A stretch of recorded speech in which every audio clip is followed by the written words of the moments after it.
Hello, everybody, and welcome back to Moody Park for Game 2 of our second doubleheader. We like to call it a double-doubleheader here at Moody Park, but it's Game 4 of 4 on this Saturday, July 12th, as the Mammoths and the Blazers are set to do battle soon under the lights. But for now, the lights remain off, as that one's lined right up the middle by Mullern. Played gloved nicely, but not in time over to first.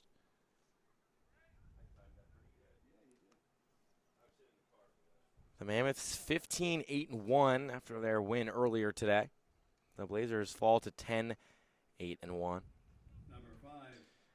Blazers at one point were leading that strong Northern Division, just one loss. But in the last couple weeks have hit a bit of a skid. And now are down to 10-8-1. Still in second in that division, though. As here's pitch. Grounded up the middle, off the glove. Mullern's hustling to second, and he'll make it. Play at first is not in time. So two quick base runners for the Mercer Mammoths as they get things going. Just like they did in the last game.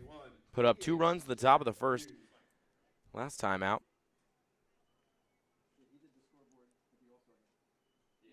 It's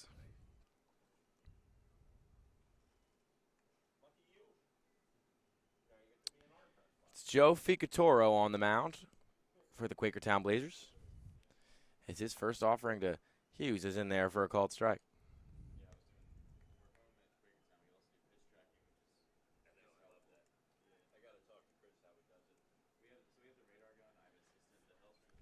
Heading into his first year at DeSales University, Joe Ficatoro.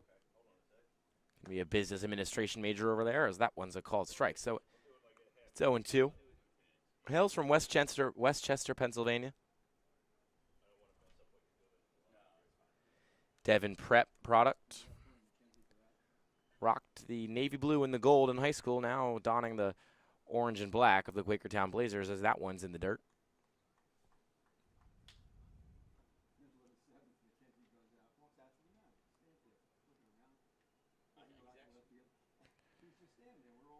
Appeared in 11 games for DeSales in his freshman season last year.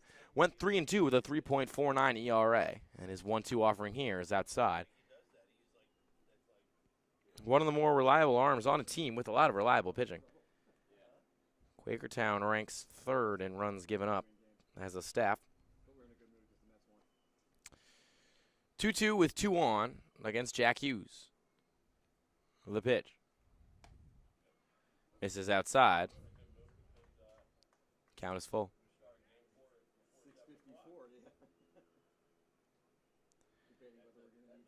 Hughes went 2 for 4 in game 1 of this doubleheader, continuing his strong season, kind of getting back into his hitting ways after a little bit of a slump.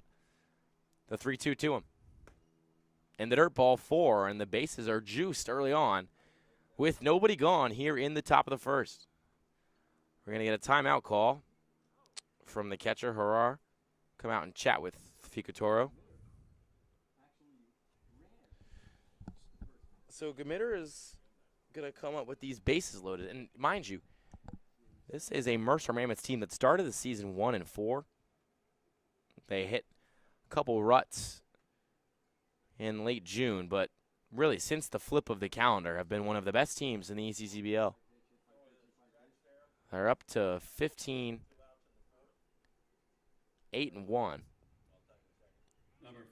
And they've got the bases loaded against a good Quakertown team.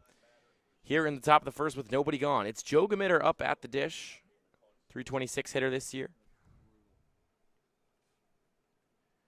Stockton University heading into his senior year. He sees the first pitch inside for a ball.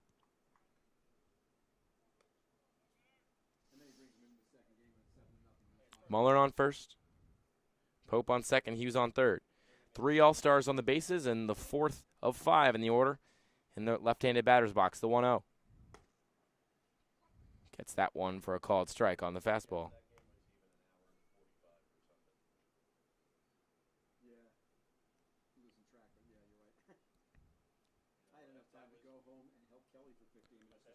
Hughes, Pope, Mullern on the base paths. Gamitter in the box Quakertown up to 10 pitches, his 11th on the way. Catches dirt, 2-1.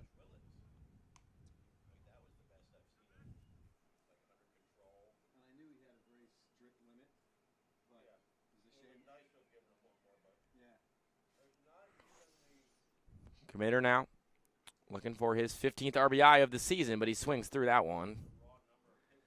As it'll be 2-2. Exhaled out of his mouth after that swing. Clearly you could hear him say, ooh, that one was close. Thought he had it. Got crossed up by the slider. Bases loaded. Quakertown's 2-2 on the way. Swing and a foul ball.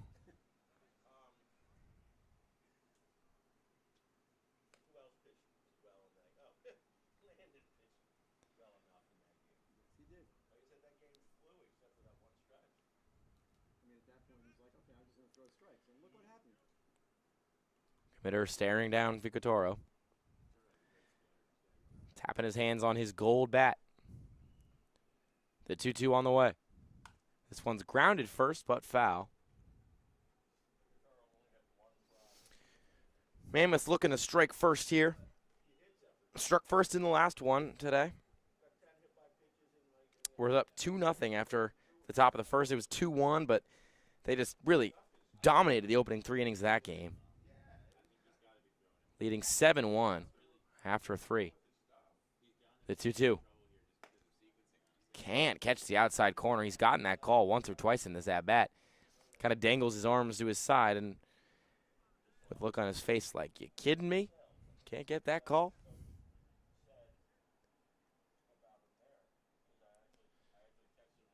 But it's full now. Counts full. Bases full. Quakertown shakes off the signs. A pivot point in tonight's game. Here's the pitch. Fouled back.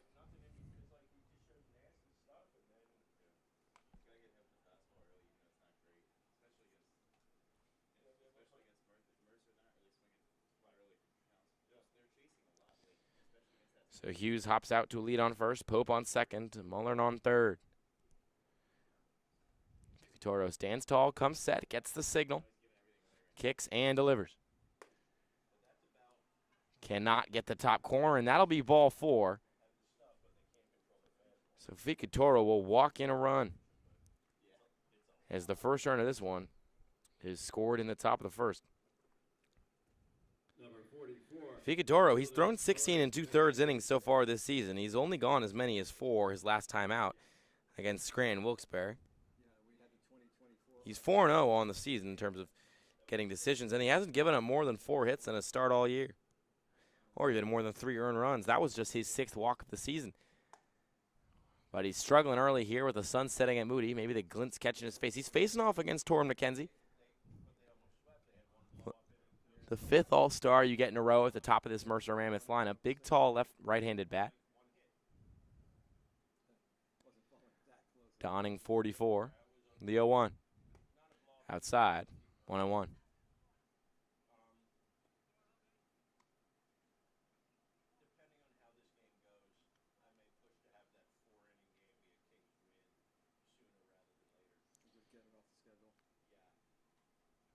The count.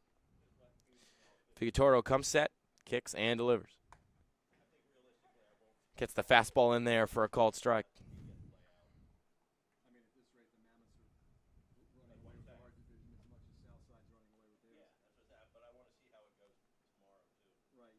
So 1-2 count now to McKenzie.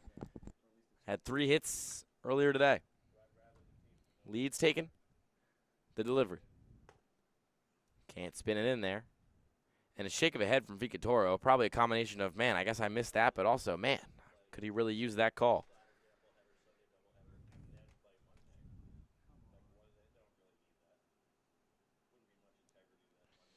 Two the count. Bases juiced. Quakertown delivers. Fouled away.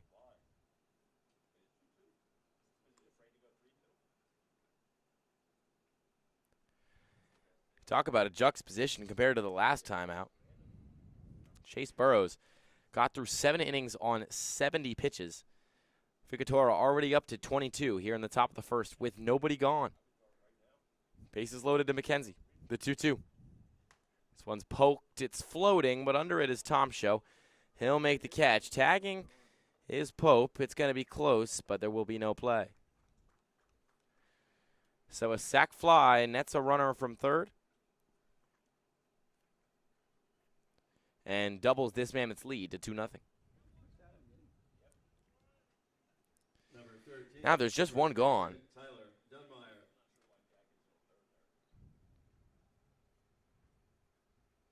As Tyler Dunmeyer steps in. Left-handed bat against the right-handed pitcher. The pitch. This one's chopped back to the mound. Could be a tough play. On it is Lap. He'll fire over to first and get the out. So the runners advance. And they get the second out of the frame. Number 20, the catcher, Tyler Huzzy. So this will bring up Tyler Huzzy, the catcher. Jackson Memorial High School. He's committed to play at NJIT next year. Hit .364 in his senior year. Digs into the box. And the first pitch is a fastball right down Broadway for a called strike.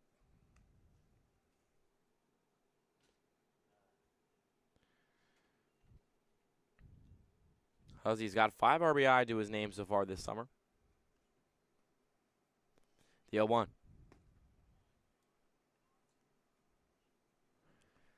So that'll leave the count up at 1 here. Huzzy hitting just .290 over the summer, but the average has been climbing in recent games. Looking for his first extra base hit since June 25th. The 1-1 offering. Upstairs. Has not had an RBI since that June 25th game against the Trenton Generals either. Had a hit a couple days ago against those same Generals. Would probably love one in this situation. The 2-1. Can't catch the top corner. And it's 3-1.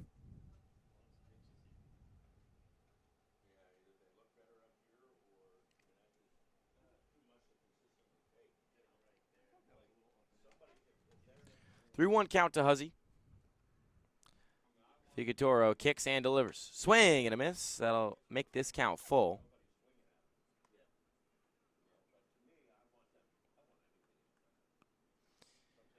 Coming off of a game where Chase Burrows threw 15 balls all game.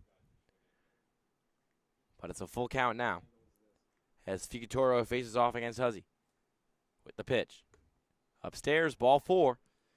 And the base is loaded once again. Figueroa just struggling to close out this top of the first. Although we have seen guys so far today, particularly Chase Burrows, really settle in those later innings. He gave up a run in the first and a run in the third, but ultimately closed out the 7-inning game with a really nice stretch of pitching. But this will bring up Nate Jones, second baseman. .381 hitter on the summer. The pitch. Fouled back, shakes the camera, and goes right for Jeff. But he had his hand out. Jeff was ready.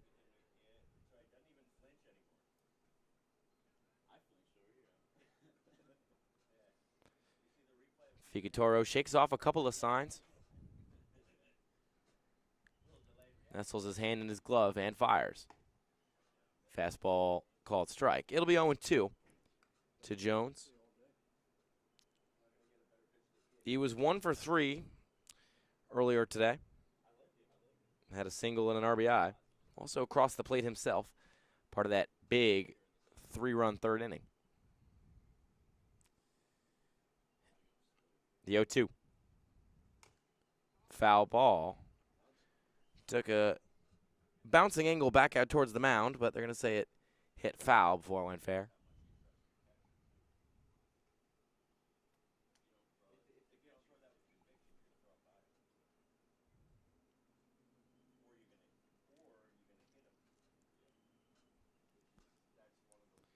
So it's an 0-2 count with the bases loaded. Huzzy, Gmitter, and Hughes take up first, second, and third, respectively. as Jones stares down Ficatoro. The 0-2. This one's poked the other way. It'll get into the outfield. It will plate one run. Gwinner's going to round third, but hold up there as the bases remain juiced and the Mammoths extend their lead to 3.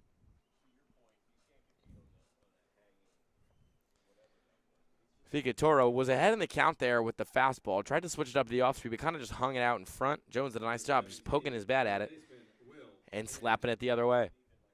So this will bring up Will Heyman.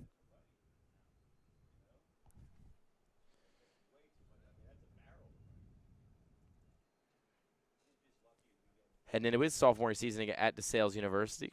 Facing off against his teammate here in Joe Ficatoro. Probably some bragging rights on the line, maybe even a slice of pizza as that first pitch is in there for a called strike.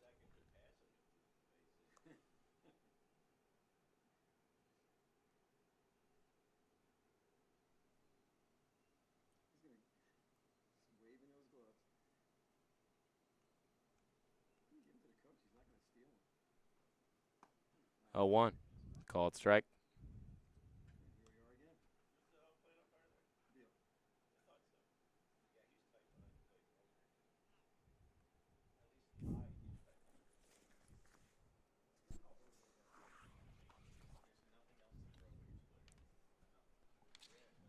The 0-2 in the dirt. Tried to get Heyman out in front of that one, was unsuccessful. But still not a bad pitch to offer in that context. Ahead in the count. 1-2 now, bases loaded to Heyman.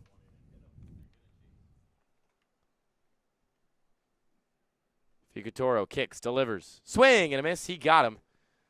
And the Nightmares' first inning over with just 3 runs given up on 3 hits.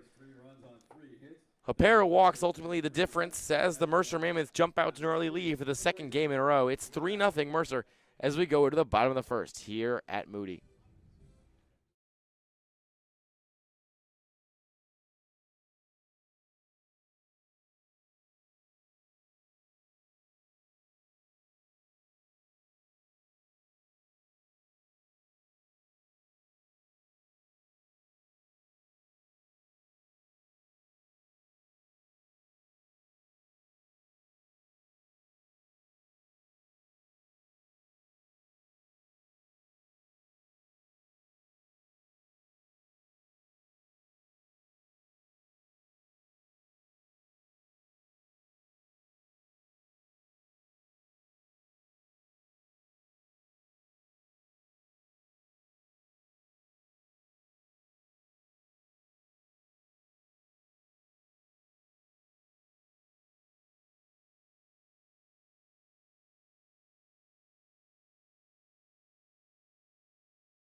But we're back in the bottom of the first here at Moody. After the Mercer Mammoths jumped out to a 3-0 lead, it'll be on the Quakertown bats to try to even things up in pursuit of a split in this doubleheader after losing the first game 7-2.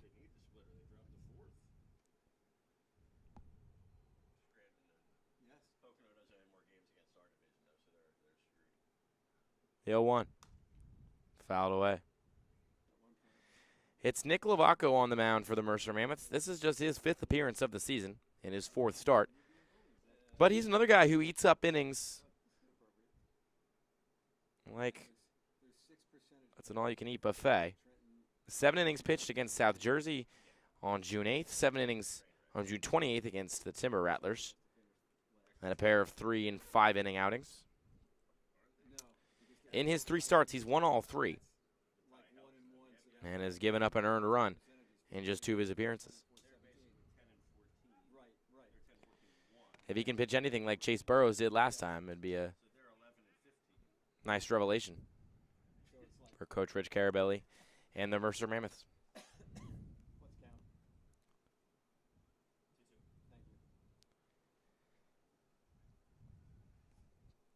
First, he's got to get through Nate Lapp, who had a solid first game. The 2-2 is lined the other way. Could get down for a base hit, but instead it's right into the glove. A nice play by Vizzoni over there in right field. He's getting some burn in this second game after not appearing in the first one, as Lapp is retired. That'll bring up Eric Cross, the shortstop.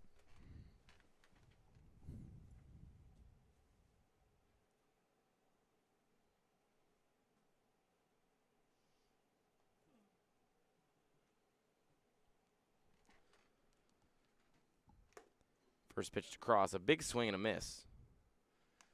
Swung out of his shoes on that one.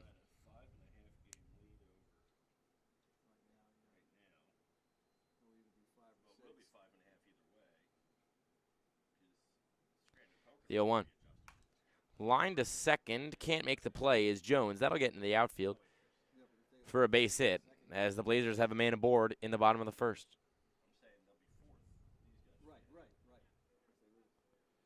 Cross picks up his second hit of the day. Had 1 in the first game. He went 1 for 3. And so far today, he's 1 for 1. This brings up John Tomcho, the right fielder. Responsible for all the runs in the first game. Had 2 RBI. With the Blazers putting up 2. First pitch way inside.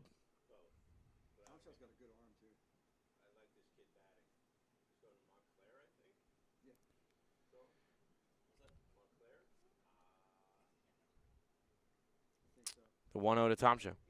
This one is hit hard into center field. Mullern takes 1 step in, then 1 step back, and sees the ball all the way into his glove. So there's 2 away. Getting some big swings and nice exit velos, but still not a lot of runs to show for on the Quakertown side today.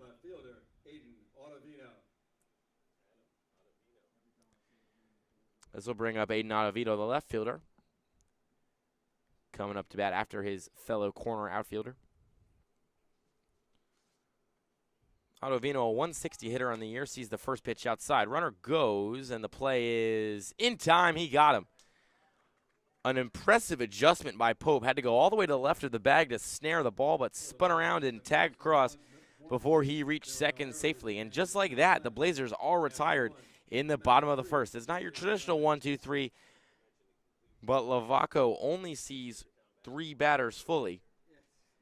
He'll be facing Ottavino in the bottom of the second, but now it's time for the top of the second, and it's time for a break. Hi, my name is Dr. Philip Glassner. I'm a hip and knee replacement specialist at Mid-Jersey Orthopedics. We're a multi-specialty orthopedic practice with offices in Flemington, Bridgewater, and Washington, New Jersey. We have 18 fellowship-trained specialists to take care of you from your neck down to your toes. We offer conservative management such as bracing, therapy, and injections through surgical interventions as well. Our goal is to keep you active and healthy and get you back in the game. We also offer on-site digital x-ray as well as MRI. We have evening and Saturday morning office hours to assist with convenient appointment times, as well as having walk-in appointments available. Call us or visit our website at midjerseyorthopedics.com so we can help you to live life better.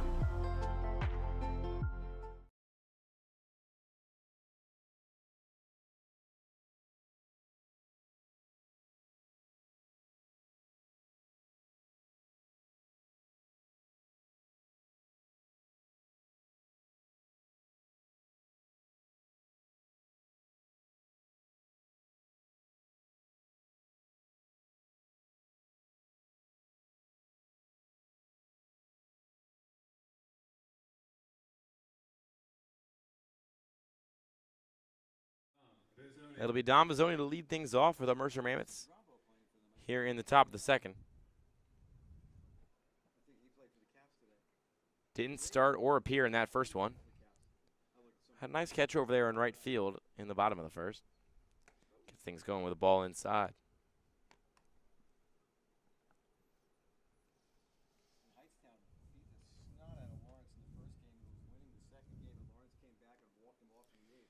Quakertown already nearing 40 pitches. He's thrown 39. Here's his 40th right here. Strike on the fastball.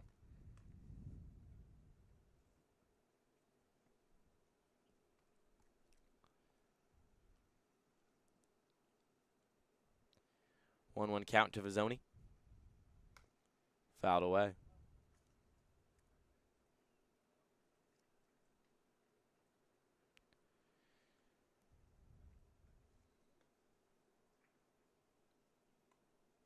Dom Bizzoni hitting .234 on the year, but that average is climbing thanks to a 2-for-3 day, or a 2-for-3 second game against the Trenton Generals when those two teams had a doubleheader. He went 1-for-3 earlier that day, so ultimately a 3-for-6 day is going to pull your average up, and it did. It pulled his up by 21 points, the 1-2 outside.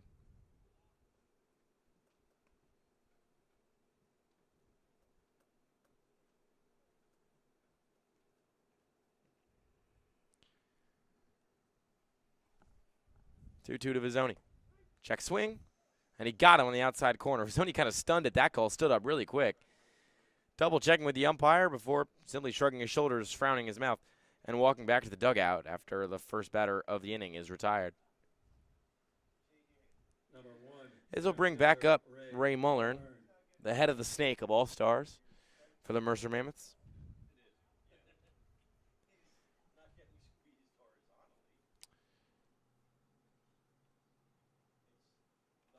Hamilton, Manahawkin, New Jersey native. Heading into his sophomore season with Salve, Virginia. He lines that one sharply to third. Kratz makes a nice play to fire it across the diamond, but won't get Mullern in time. Ball gets away from Ivor.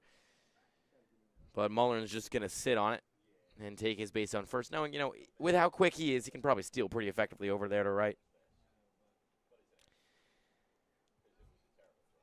Been caught stealing just once this year, Ray Mullern.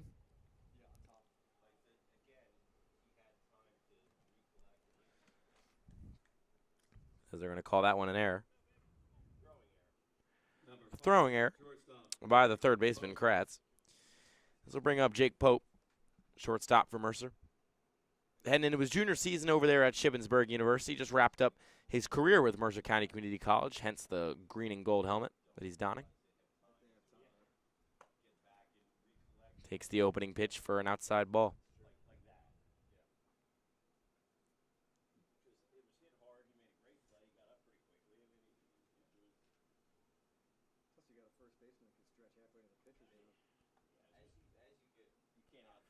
Pickoff attempt, not in time.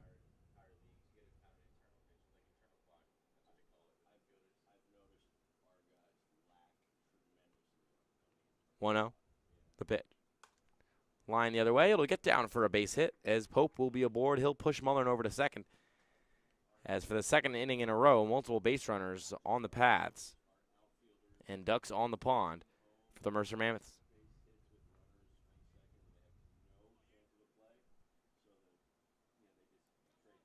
Number 21, the EH, Jack Hughes. This will bring up Jack Hughes. The EH got the start at first base last game. Won't trot out there for game 2, but still got to keep his bat in the lineup. Lackawanna redshirt sophomore. Home run derby participant, though he didn't win it. That was a Trenton Capital who won it. Jaden Shin. As a redshirt freshman over there at Lackawanna, hit .436 and led the team with a .561 on-base percentage and a 1.306 OPS. Pretty incredible numbers. That one's fouled back. They made the D2 JUCO World Series, and he was the Region 9 Player of the Year. Those numbers have translated to the ECCBL, hitting .390 and pulling his average back up after a little bit of a slump there in early July.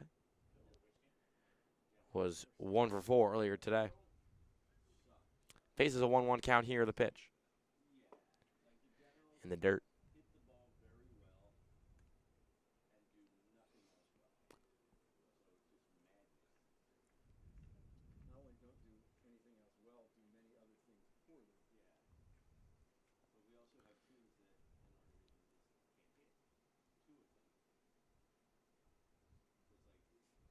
2-1 on the way.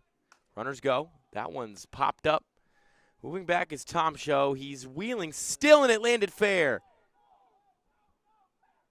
Mullern, everybody's going to hold up at their bases before Mullern teases a run home before jogging back to third. It seemed like there was a hit-and-run call. It was a hit-and-run call where the base runners saw the pop-up and started jogging back to their play. But Tom Show was so far shifted over against the right-handed hitting Hughes that he couldn't get back to that ball in time. It dropped just a foot inside of the white line. And now, for the second inning in a row, the bases are loaded. This time with just one gone.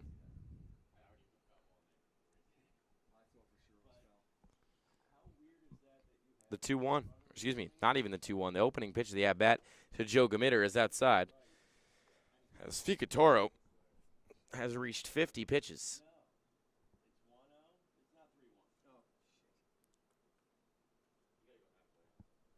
Next offering, same spot, same result, 2-0.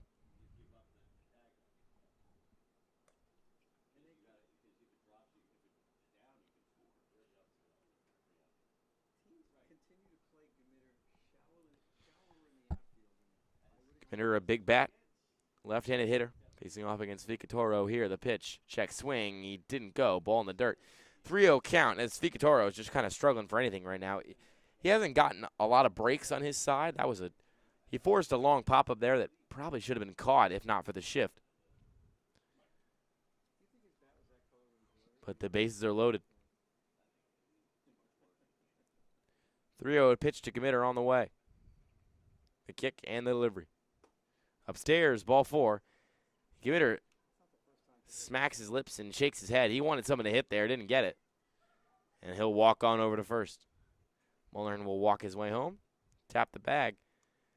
And there's another one on the board as we get a mound visit here from Quakertown. They're going to talk things over with Ficatoro, a pitcher who, up until today, had been one of the stronger arms for the Quakertown Blazers, as evidenced not only by his stats this summer, but his stats in college as well.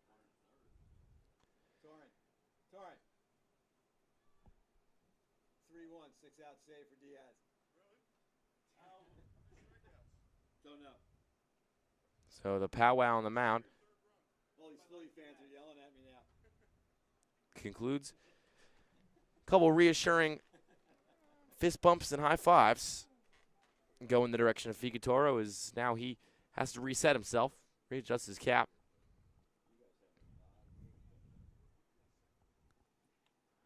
As it's Torrin McKenzie in the box for the Mercer Mammoths. The left fielder battling a hamstring injury, kind of impeding his ability to stretch singles into doubles, but at this point, all they need is a ground ball into the outfield, and he could bring one, maybe two home.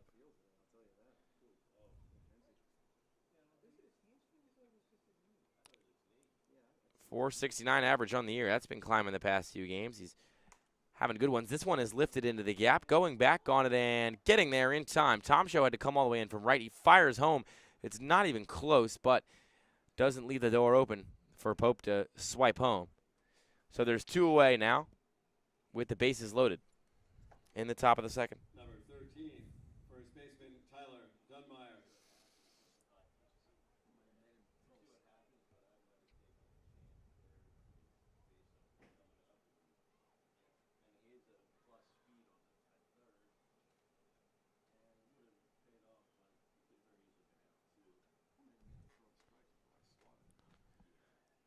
First pitch there is grounded up to the pitcher. A nice play made by Ficatoro. He'll flip over to first, and the side is retired. For the Mammoths in the second, 1 run, 2 hits.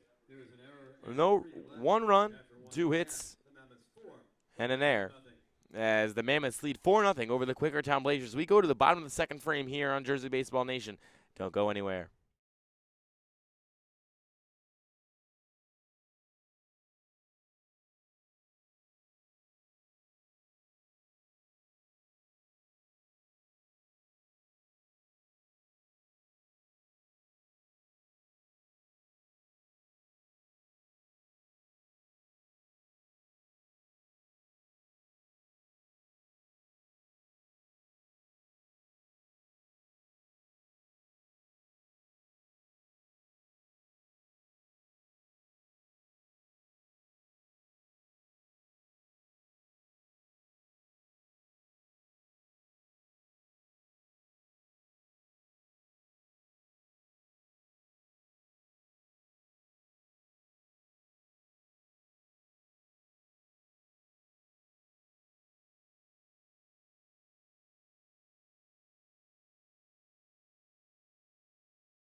It'll be Aiden Ottavino to lead things off. The Blazers back with you at Moody Park as the sun hangs low over the trees. And the Mammoths' lead is now 4 runs after a 1-run top of the second. First pitch is in there for a called strike. As Mercer continues to be hot here down the stretch as we get closer and closer to playoff time in the ECCBL. Next pitch gets the corner as well. It's 0-2.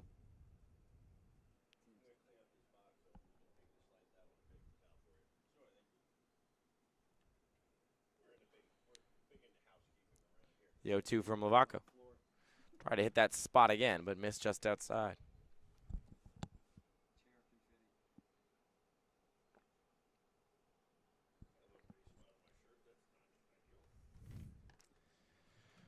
The 1-2.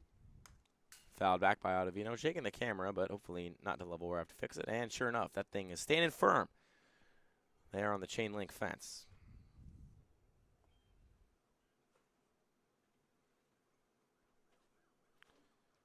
Lavaco's 1-2.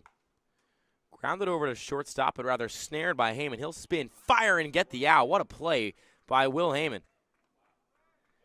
Pirouetting after just plucking that one out of the air, and just with some mustard on that throw, gets it over to Dunmeyer at first for the first out of the inning. Number 10, the catcher, Wyatt Harrer.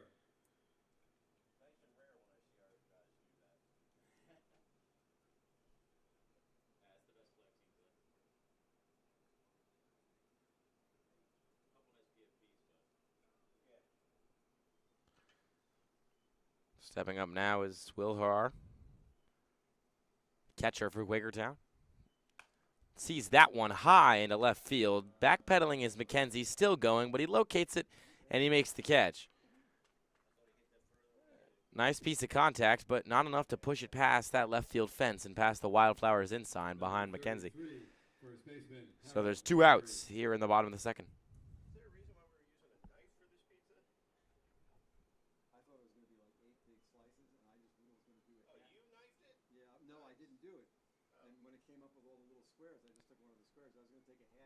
Now facing off against Ivory. Ivory appeared as a relief pitcher in the last game, takes a big hack at that one and gets nothing but oxygen. And so is behind 0-1 in the count early.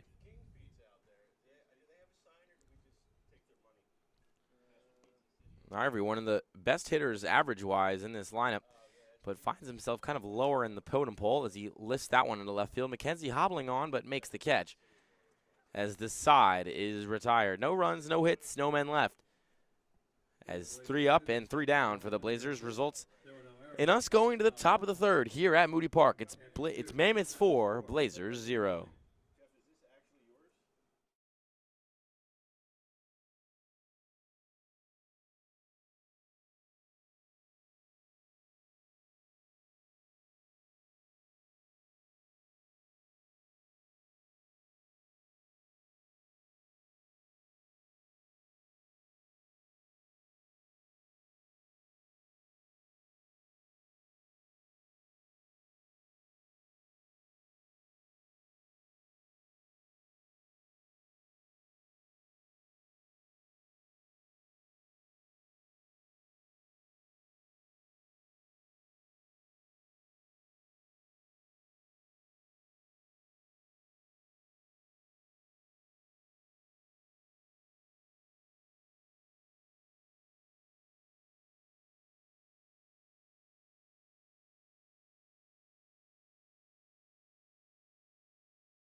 Catcher, number 20, Tyler Huzzy going to lead things off for the Mercer Mammoths as they look to extend their 4-run lead even more.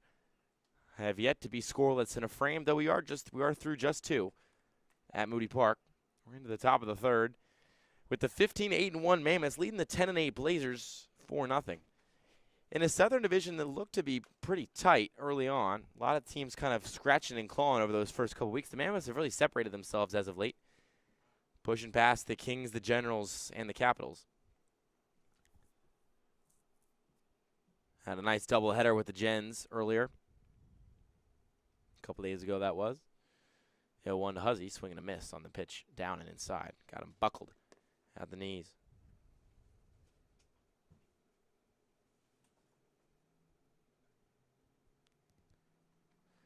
So it's 0-2 to Huzzy now. Pitch is down low. There were definitely some early season looks where it seemed like, the Northern Division would just be a juggernaut, at least with the Blazers and the Railers up top. And it's been a tough day, ultimately, in this Saturday for the Southern Division. Haven't won a doubleheader yet in terms of swept. Haven't swept the doubleheader yet. But this could be an opportunity for the division leaders, the Mammoths, as they continue to just play good ball up and down the lineup and up and down the pitching staff.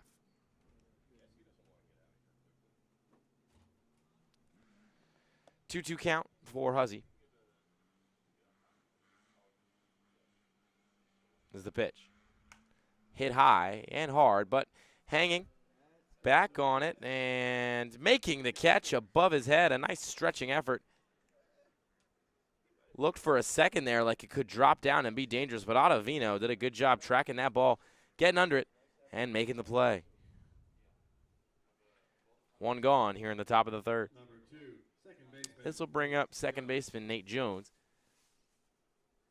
Dots the middle of the infield with Jake Pope, pair of all-stars. Nate Jones heading into his sophomore season over at Moravian with the Greyhounds. One of the better mascot names in college, if you ask me. Hit just 196 over there in his first spring. But given his really strong summer here in the ECCBL, it's going to carry a lot of momentum into fall ball and ultimately the real season. 0-1, grounded to shortstop. Up and over the head of Cross. Tough bounce it took off the dirt. As Jones will sheepishly make his way over to first, knowing he probably got a benefit of a Moody bounce on that one. That thing popped right over the head of Cross, seemingly out of nowhere. Number 17, third baseman. And this will bring up Will Heyman, the third baseman, who made a really nice twirling throw earlier in this one. With Jones aboard, Mercer continues to do a nice job getting on these pitchers early in counts. Figueroa kicks, delivers. This one is fouled away.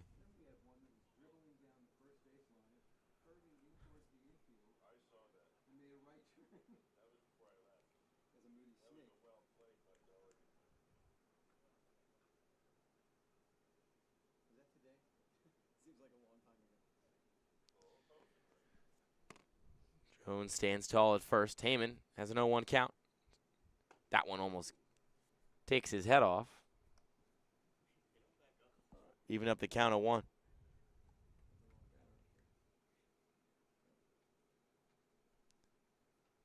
Popping out to a lead is Jones. This pitch lined down the third baseline, snared by Kratz. This could be 2. He fires over to Lapp, who will have no play at first. So Heyman reaches on the fielder's choice, and Jones is retired over at second. That was a tough play for Kratz to make, but he did. That sun hanging just kind of beams you right in the eyes over there in the hot corner. But he handled it well, and this will bring up Dom Vizzoni. The right fielder steps into the right-handed batter's box with Heyman on first. Figueroa, through 3 innings, is getting close to 70 pitches, which was the number that Chase Burrows had through an entire 7-inning game last time out. Again, one of the better pitching performances we've seen really all summer, as that one is in there for a called strike.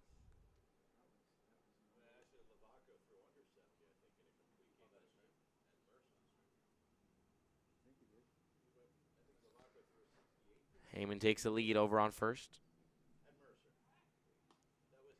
They test that lead, but he gets back in time.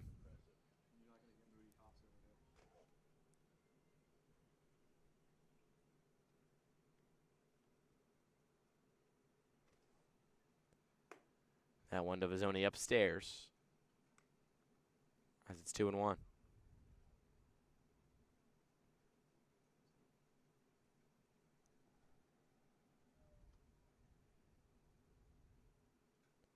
The next offering.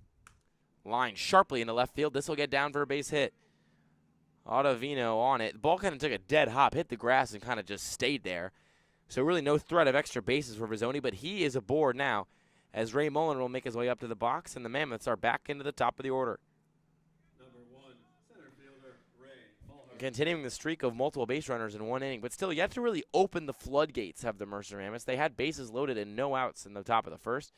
Had bases loaded in 1 out in the top of the first as well, and bases loaded in 2 outs in the top of the second. And just lead 4-0. Hitting pretty well with runners in scoring position, but not as well as they were in that first game. But offensively, they're still up to 7 hits, a powerful number. First pitch, Muller sees he slaps to second base. Lap is on. He gets trouble with the ball. It pops out of his glove, and the bases, would you guessed it, are loaded again. That'll be an error on Lap. That was right into his mitt. Couldn't control it.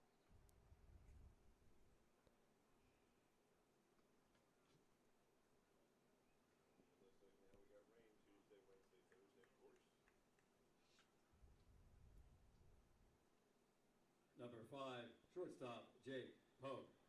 So this will bring up Jake Pope. As Muller loads the bases up.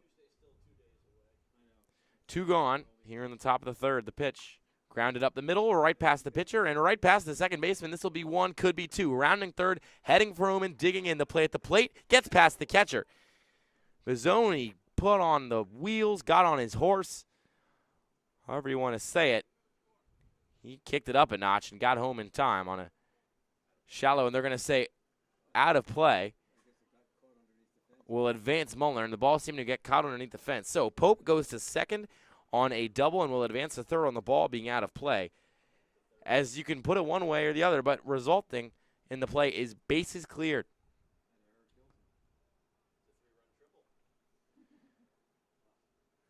That error on second base by Lap really allowed this to happen. And we're looking at a 7-0 game, you know, not to jinx anything here, but this is creeping towards Mercy Rule territory early in this one. Quakertown stares down Hughes. As Pope hops out to a lead on third. The pitch. In the dirt.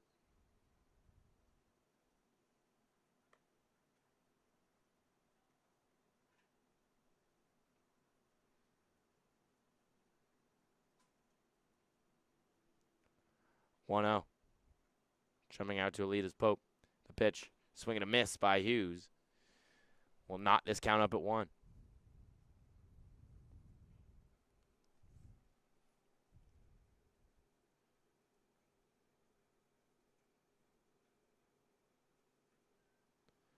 One count, the offering. Way inside, spun in, but got the corner. Hughes kind of stunned by that call, just steps back and looks up at the sky, asking, why me?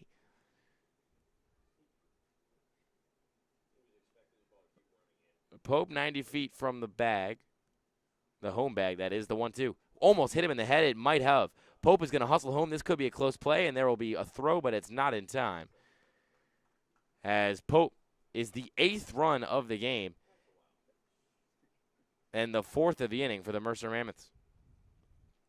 As Quakertown's wild pitch, he now climbs up to 75 pitches with that. He's given up 8 runs on 8 hits. But 4 runs unearned due to an error that could have ended this inning just a couple hitters ago. 2 runs from the Mercy Rule we are here in Moody as the 2-2 is popped up. Moving over is Tom Show, and Meza makes the catch. As that will do it. Not before the floodgates, as I mentioned, are open. 4 runs in the top of the third, and the Mercer Mammoths lead 8-0 over the Quakertown Blazers here at Moody Park. We go to the bottom of the third after this. The ECCBL is sponsored in part by Northfield Bank, proudly serving local communities since 1887. With branch locations across Mercer and Hunterdon counties, Northfield offers simply free checking with no minimum balance, no monthly fees, and no per-check charges. Northfield Bank customers also enjoy free online banking, mobile app access, and a free debit card for everyday purchases. For more information, please visit northfield.com or follow Northfield Bank on LinkedIn, Instagram, Facebook, Twitter, and TikTok at Northfield Bank.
Jackson Schellenberger to lead things off for the Blazers in the bottom of the third. As they get things going with a liner out into center field, Mullern takes one step back before trotting in. Under the ball, making the catch. A collection of hard hit balls that seem to be squared up pretty well, but just not a lot of offensive output to show for it so far. Just one run for the Quakertown Blazers. This will bring up the third baseman, Tommy Kratz. Made a couple of nice plays over there in the hot corner so far today. We're going to ask for him to maybe contribute with his bat here in this one. The pitch. In the dirt. Nick Lavaco up to 20 pitches in this one. Much better than his counterpart, Joe Vicatoro. 1-0. Sharply lined to third base, into the glove of Heyman. Takes a pump, takes a hop, and fires it across the diamond for out number 2.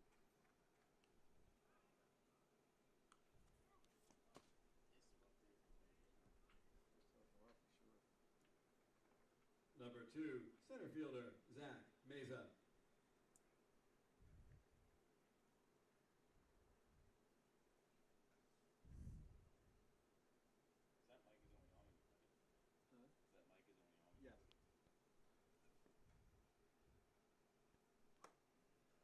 First pitch to Mays inside.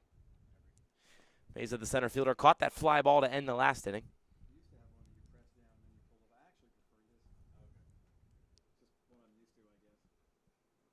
And the count 1-0. Here's Lavaco's offering. Right down Broadway, counts even.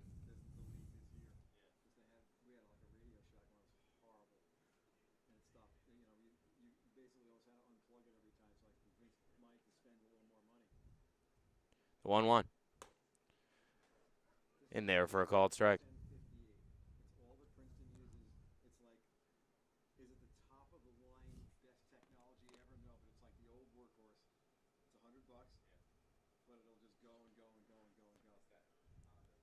Yeah, 1-2 count. Lavaco fires. This one's fouled back.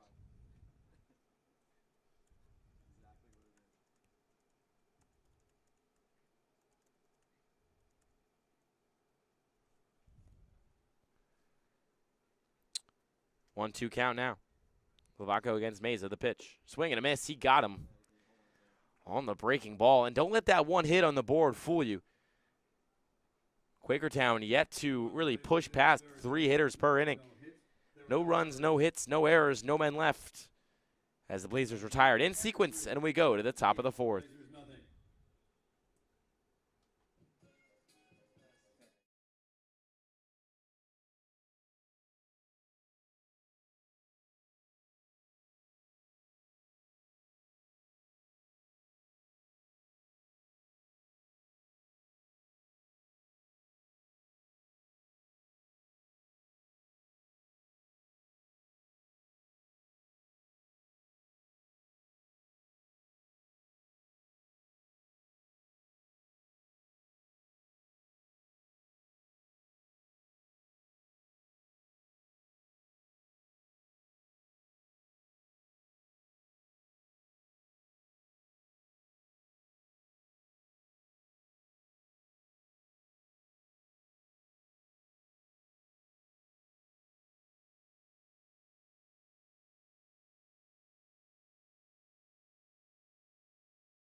Joe Gmitter, the DH, getting things going here in the top of the fourth. Still in the game and still firing away is Joe Ficatoro, as that one's in there for a called strike. Joe Gmitter donning this incredible gold bat from top to bottom. That one's in the dirt. Now, you got to ask the question, did he buy it like that, or did he get a bat and some spray paint and try to make his own thing? You got to, given the quality of the gold, I think he bought it like that. That's just my presumption. 1-1 count to him. Swing and a miss. 1-2.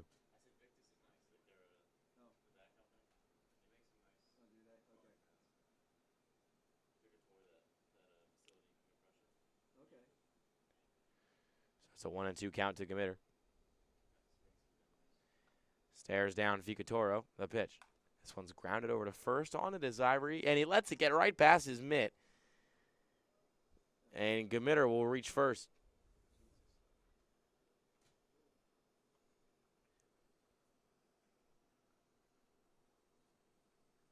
Another error. 4 now for the Quakertown Blazers. Just not looking like the disciplined juggernaut we thought they might have been early in the season. As Gmitter claps his hands a couple times, walks off the bag, and he's gonna get pinch run for. So they're taking out Gmitter and they're putting in Joey Socorro. Maybe to give Gmitter a break. Maybe they were going to pull him after the inning anyway. Split things up half and half with him and Socorro, and thinking, hey, Socorro maybe has a little bit more speed. But first pitch to McKenzie is fouled off. Talking about a guy with speed. You talk about really anybody but Torin McKenzie. Hobbling through a lower body injury. He's kind of impeded his abilities on the base paths recently. Still a threat with the bat in his hand. Went 2 for 4 last time up. His average up to 469 on the summer.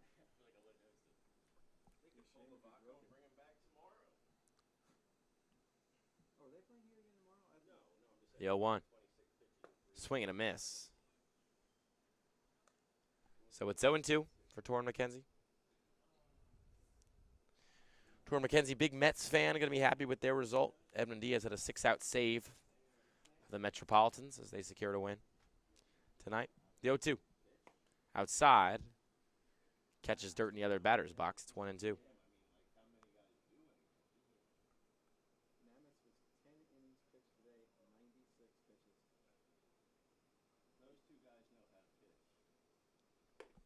That one's a swing and a miss, and McKenzie is retired. First strikeout of the game for Ficatoro. Number 13, first baseman, Tyler Dunmeyer. This will bring up Tyler Dunmeyer, the first baseman. He is playing where Gmitter started, rather Hughes started last game, but both guys still in the lineup. Hughes taking up that EH spot. Dunmeyer doing his best to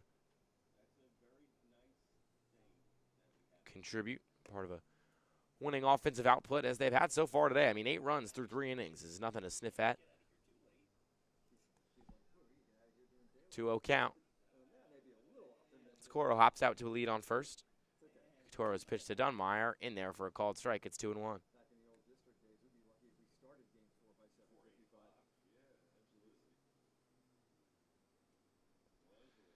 Ficatoro collects himself, kicks and delivers. Swing and a miss there.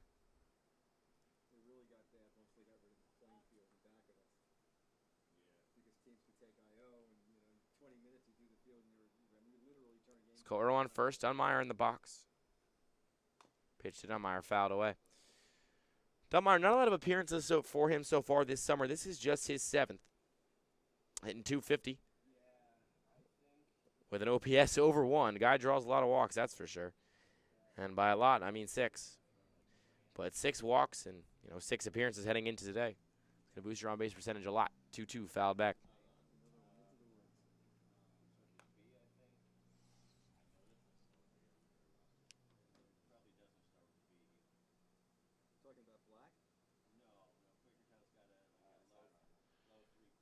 Two pitch. In there for a called strike 3. He dropped it in. And Dunmeyer is retired. So back-to-back strikeouts. As sort of settling in here after the damage is done is Joe Ficatoro. This brings up Tyler Huzzy.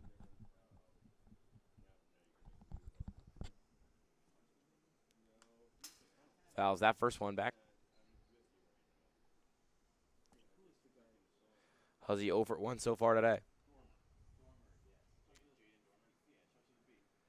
Committed to play baseball at NJIT in college. Just graduated Jackson Memorial High School. That one's upstairs. Counts even at 1.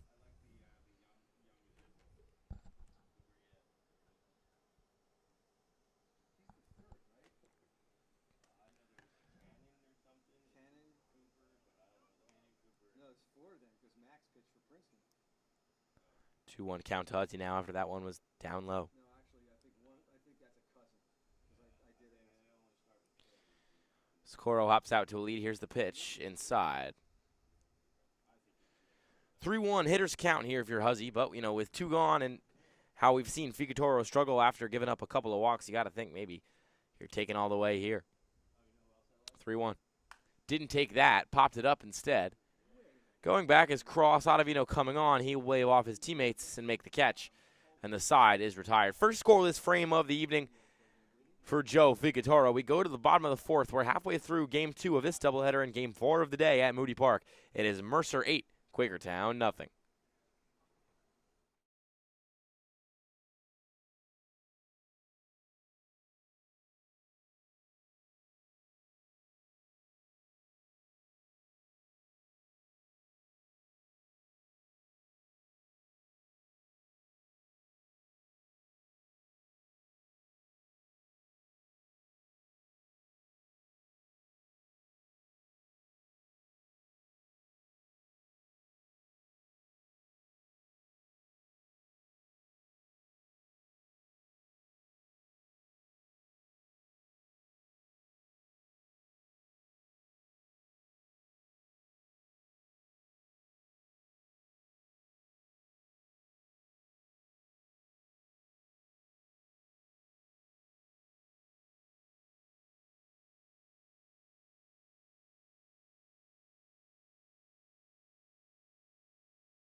Nate Lapp going to lead things off for the Blazers here in the bottom of the 4th. As we enter the second half of Game 2 of the second doubleheader of today.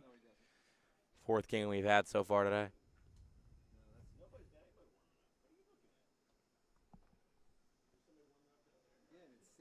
So this warming up down there in the Quakertown bullpen. As there's a swing and a miss on that one. Still settling in now is Lavaco. He's really just thrown not a lot of pitches for a guy who's already threw 3 frames. 27 pitches through 3 innings. His 0-2. Chopped right back to him. Makes a play, gets it off a hop, turns, fires, and gets the out at first. Good reaction time by Lavaco, and good job to not sail it over the first baseman's head. It feels like a lot of times pitchers will rush off the mound, pick up the ball, and then fire that thing into the parking lot. But he was able to handle that coolly and calmly. Shortstop, Eric Cross. And Eric Cross will make his way into the left-handed batter's box now for Quakertown.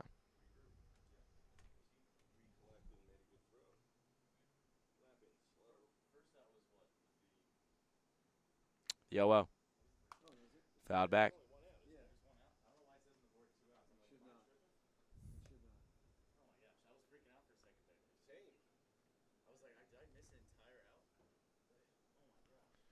Cross is 1 for 1 so far today. That pitch inside.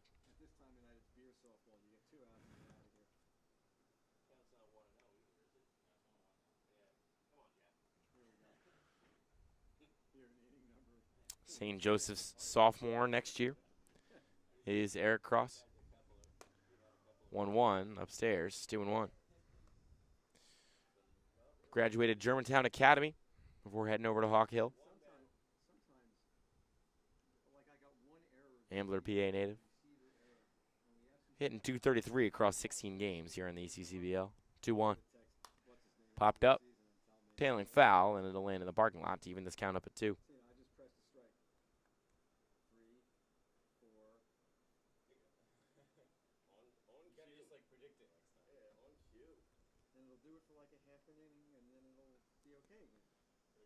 But it's not going to fix itself. 2-2 on the way. Outside.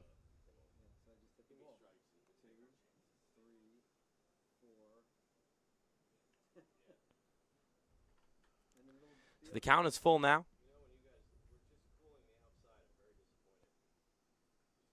With one gone. 3-2. Outside. That'll be ball 4. And the first walk of the game is the base runner that potentially will set the Quakertown Blazers off course in terms of they were just 3 up, 3 down, 3 up, 3 down, 3 up, 3 down. The one inning where they got a hit was immediately caught stealing. So potentially this could break the streak here. The 0-0. Way inside.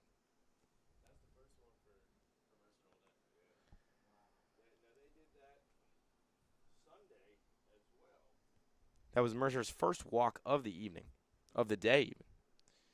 If you want to call a 4:30 p.m. start the day, not the evening. The 1-0, fouled back into the fence.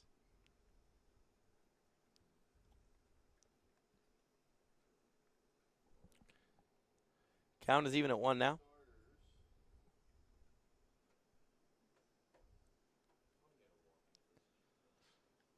Lovaco checks the runner. Kicks and delivers. Inside, pushes back right off the box, Tom Show, who has been the man responsible for all of the runs scored so far tonight by the Quakertown Blazers. And by all of the runs, I mean just 2. He had 2 RBI in the first game. Blazers just put up 2 in their defeat. And they are scoreless so far in this one as that pitch can't find the zone. It's 3-1.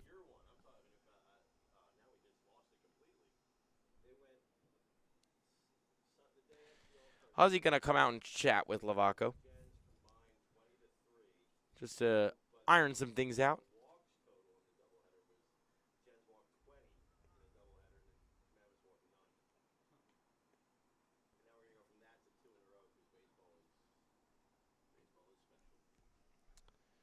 Hitters count here against Tom Show with an out and Cross on first.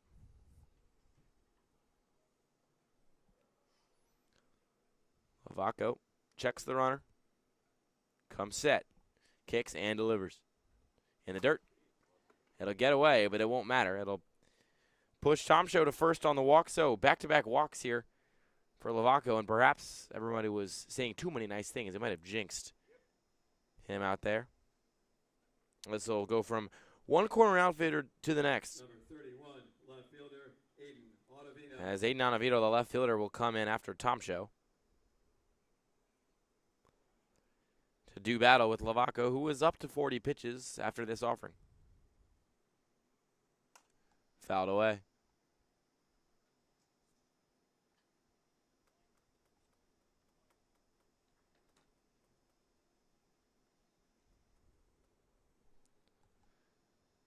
It's a summer night. You can hear the cicadas buzzing over there past the third base line.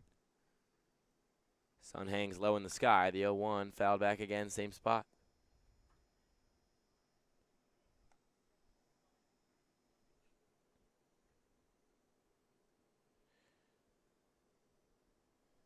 High stakes at bat here because Harar, the catcher, just took off his leg pads in the on-deck circle as the 0-2 swung on and missed. They're going to say he nicked a tip of it. So he's still alive in the at-bat. But, yes, high-stakes at-bat for Ottavino here because the catcher, Harar, just took his leg pads off. And if he grounds into a double play, Harar might come out there and wring his neck himself because then he's got to go through all the effort of putting it back on. So we'll see what comes of this next offering. Lavaco's 0-2 in the dirt.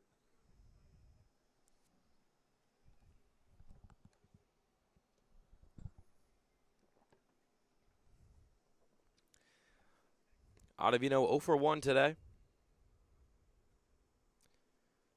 0 for 1 in this game. Was hitless in the last one, so trying to break that cold streak here. The 1-2. Got him on the outside corner, and Ottavino is retired. Not a fan of that call. Kind of broke at the knees a little bit, but could have been a poor framing job by the catcher. Umpire confident in his call. And there's 2 away here with runners on first and second.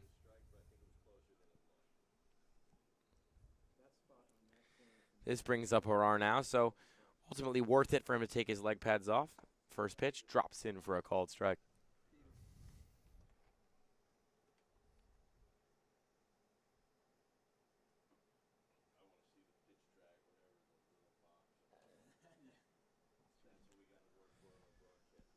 Oh, 1 in the dirt again, but knocked down nicely by Huzzy. Keeps the ball in front of him and keeps the base runners on their bags.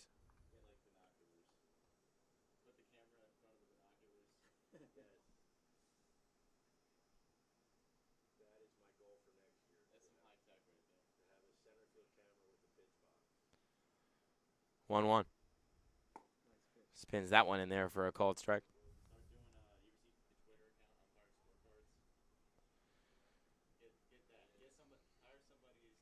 1-2 count here. Harar hasn't swung his bat yet in this at-bat. And while down to his last strike in this inning, might shorten up and take some hacks here. Lavaco's 1-2. Can't catch the corner. Harar had a look of fear on his face, and he turned to the umpire thinking that might have been it. But he remains alive. 2-2.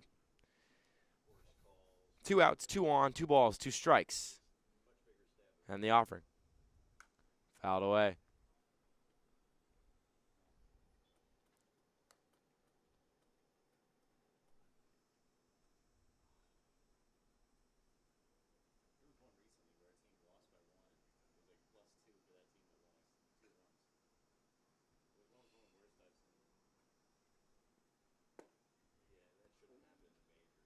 Can't find the corner there with the 2-2. Brings the count to a full 1. Runners on first and second. Opportunity to claw back here for the Blazers if they can take it. The 3-2 payoff pitch on the way. Fouled away.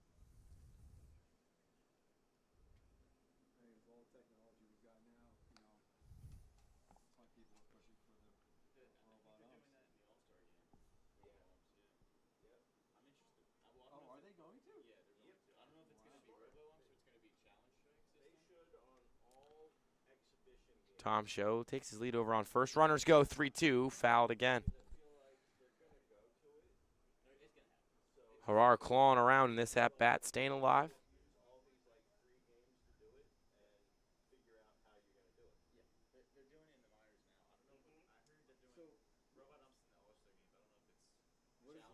Three balls and 2 strikes. With 2 gone and 2 on. Lavaco, 53 pitches tonight. Comes set. His 54th on the way. Up high. Can't get the call. And he'll load the bases up with Ivor coming up. And we talked about this earlier on in the broadcast. Harold Ivory is one of the best hitters average-wise in the ECCBL. He's hitting .355. His OPS is .913. But just 4 RBIs to his name all summer, and this is probably due to the fact that he's low in that lineup. Doesn't often get guys on base in front of him that he can hit in. But he's got his opportunity here. First pitch of the at-bat upstairs, ball 1.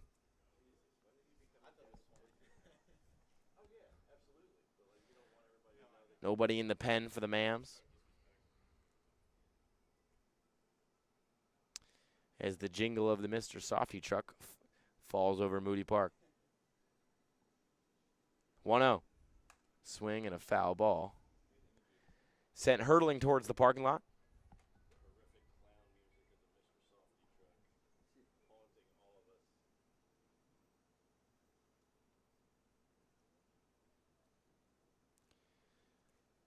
Runners on first, second, and third. 1-1 count for Ivory. Here's the pitch. In the dirt, blocked by Huzzy, but not well enough. Runner's going to come home and score. And Quakertown gets one back.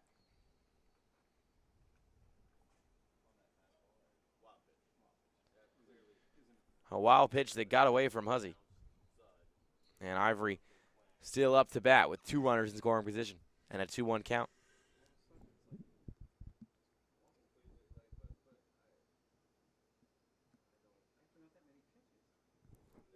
The 2-1.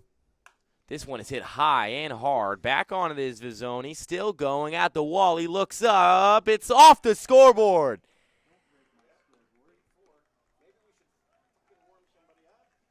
And what was an 8-run lead heading into the bottom of the 4th is cut in half. Harold Ivory III deep to right field. And the Blazers get 4 runs back in the inning, with 3 coming off that blast over the right field fence.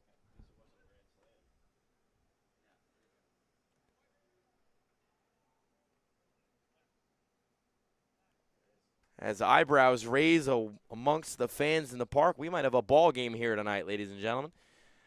Up 8-0 and seemingly in total control. Nick Lavaco had to just get 1 guy out. He walked 2 and then gave up a wild pitch and a 3-run home run.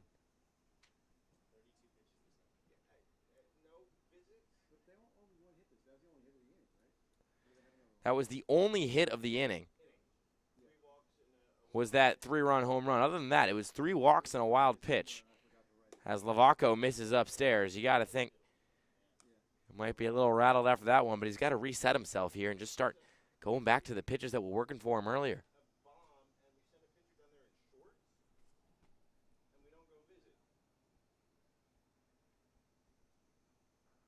The 1-0.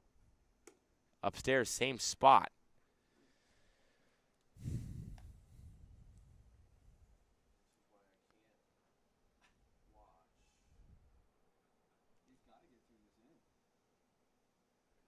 Lavaco was basically at 30 pitches heading into this one. But he's up to 61 now. And it's a 3-0 count.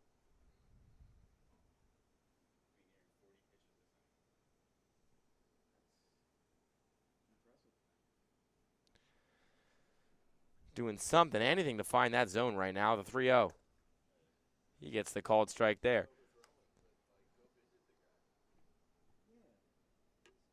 As we get a body getting warm over there in the bullpen for the Mams.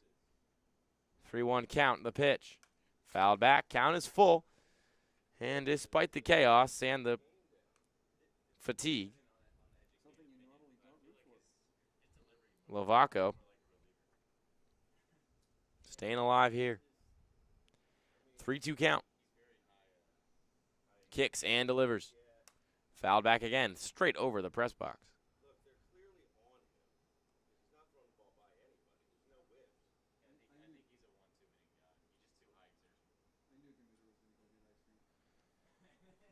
So Lavaco up to 63 pitches. Schallenberger has a full count. The offering, broken bat, pop-up, coming in is Lavaco. He's under it. He makes the catch, and he's out of the inning. A couple frustrated deep sighs and a fist bump with his catcher. Still, thanks to an 8-run first 3 frames, the Mercer Mammoths lead by 4. But a lot of damage done there, all from the bat of one Harold Ivory III. The deep shot to right field was a 3-run blast and cut the lead in half. It's 8-4 Mercer as we go to the top of the 5th.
Nate Jones here to lead things off for the Mammoths after what felt like a million-minute-long half inning before this. In a game full of loaded bases, that one was the only one that featured a home run. But with just 2 hits on the board, the Quakertown Blazers have cut the lead in half. It's 8-4 Mercer. As any thought of a mercy rule might be out of the window, as that one spikes into the dirt.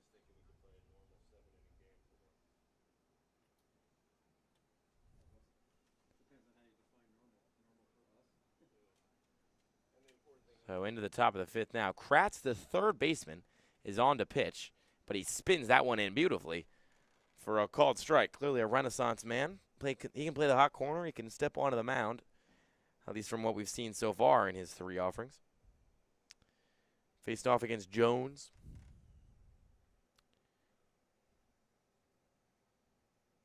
The 1-2 into the dirt. Kratz has appeared just once as a pitcher before this, through an inning. Faced 4 batters against Scranton Wilkes-Barre and gave up 1 hit and a walk, but got out of the inning unscathed runs-wise. So in his 2nd run of action of the summer, it'll be interesting to see what he's got in his arsenal.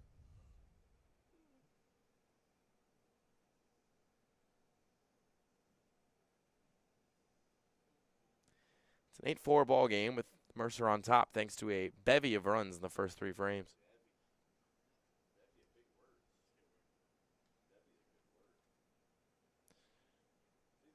The pitch to Jones. Rather, he'll step off and take his time.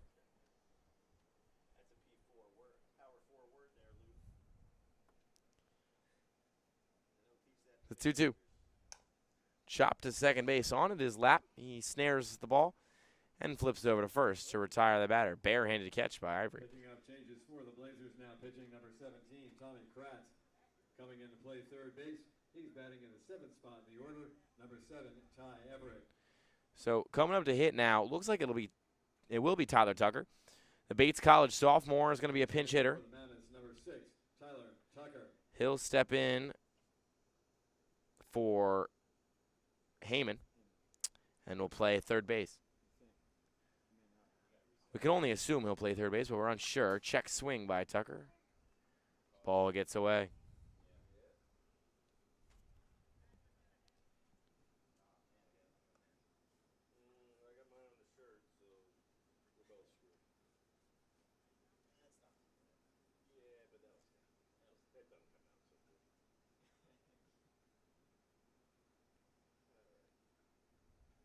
Kratz is 1-0.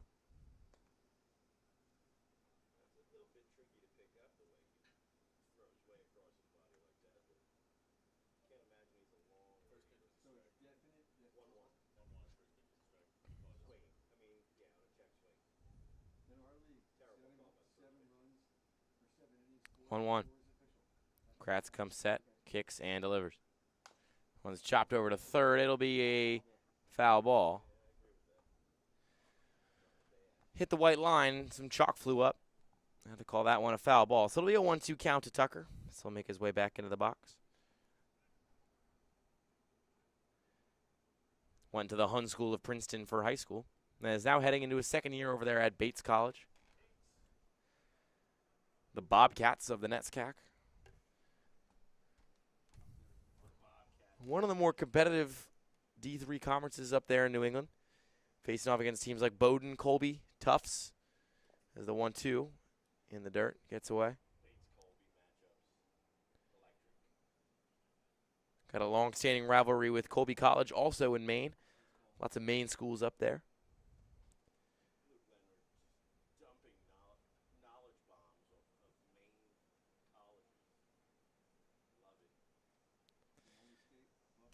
Tucker in the box, facing off against Kratz, who's already got 1 out in this inning, the 2-2. Hit hard, lining into left field, and it'll drop for a base hit right over the glove of Cross as Tucker is aboard. And how good must that hit feel? I mean, he's hitting 130 on the summer, hitting into that single-digit number of hits. Still hasn't had an extra base hit, but every hot streak's got to start somewhere for Tyler Tucker.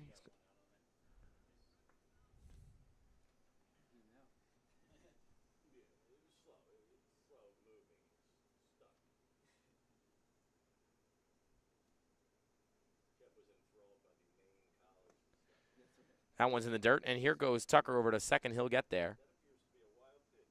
So Vizzoni will grab the catcher's mask and return it to him.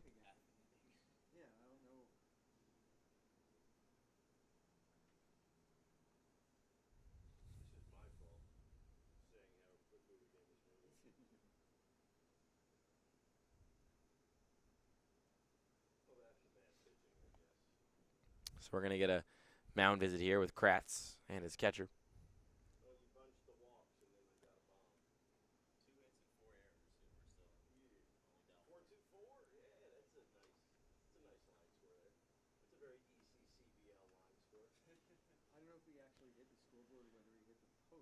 So Vizzoni is facing a 1-0 count here. Trying to get that average up above 234. It's 234 right now. That's the highest it's been all year for him. And climbing up recently. The 1-0. Up top. 2-0 the count. Vizzoni likes to pull a lot of his hits to left field. Where we just saw Tucker bloop one in. Perhaps can keep an Ottavino and busy over there in left. Maybe keeping Cross and Everett busy on the left side of that infield. Stepping off the mound is Kratz.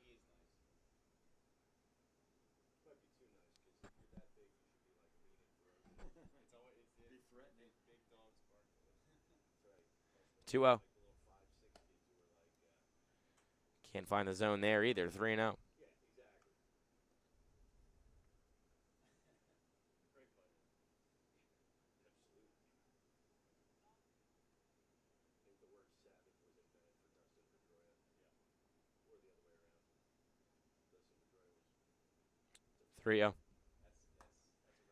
That one finds the zone. So Kratz gets a strike back. It's 3-1 in the count now with Tucker on second after the wild pitch earlier in the at-bat.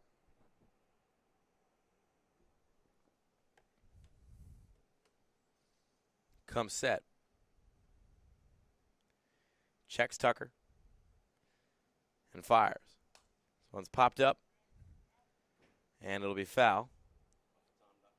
Thought I'd hear it whack onto the roof of our press box, but it must have carried a little too far for that to happen.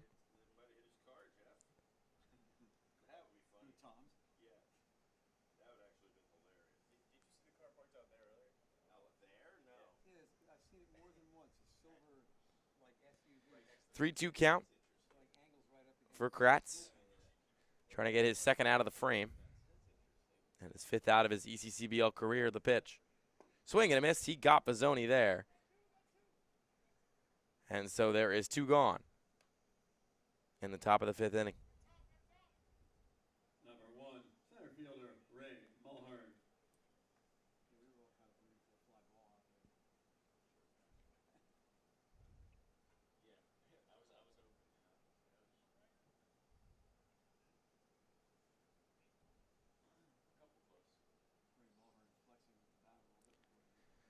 So we've looped around to the top of the order here with Mulhern up at the dish. He's 1 for 3 in this one.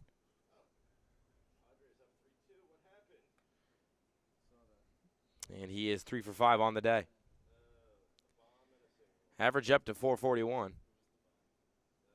Dipped at 436 a couple weeks ago.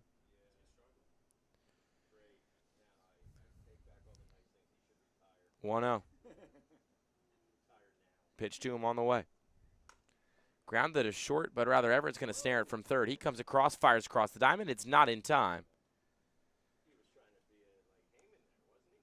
Everett was trying to do his best Heyman impression over there in the hot corner and twirl around and fire that one down to first base.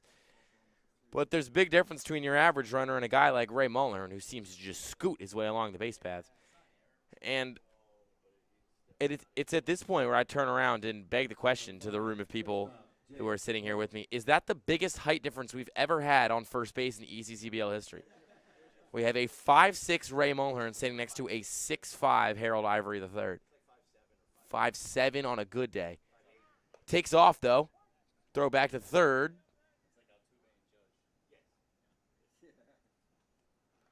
So Mulhern makes his way over to second base, and there's runners, 2 of them, in scoring position. In the top of the fifth inning. Count, Mike. Thank you. It's 0-1. as Pope took that first pitch for a strike with Muller trying to steal. The 0-1. Slap down the line and foul.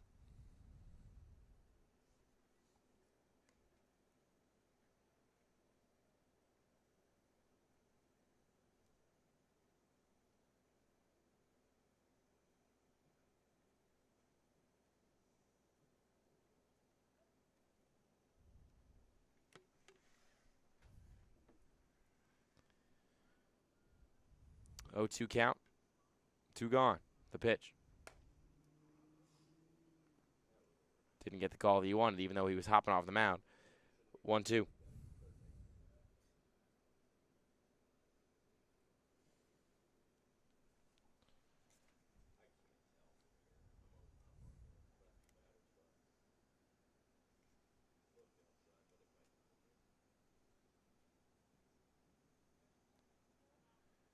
Timeout called by Kratz. He wants to talk things over with Harar.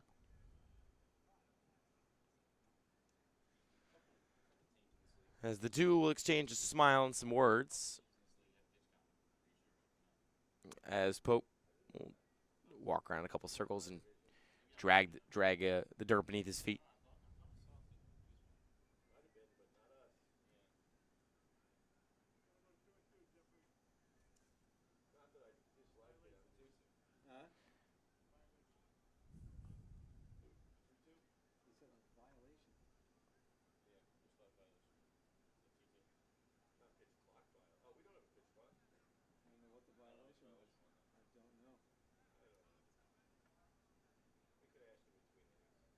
The 2-2. Outside.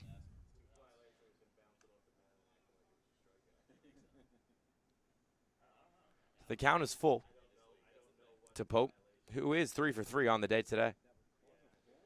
Of the 10 hits that the Mammoths have, Pope's got 3 of them.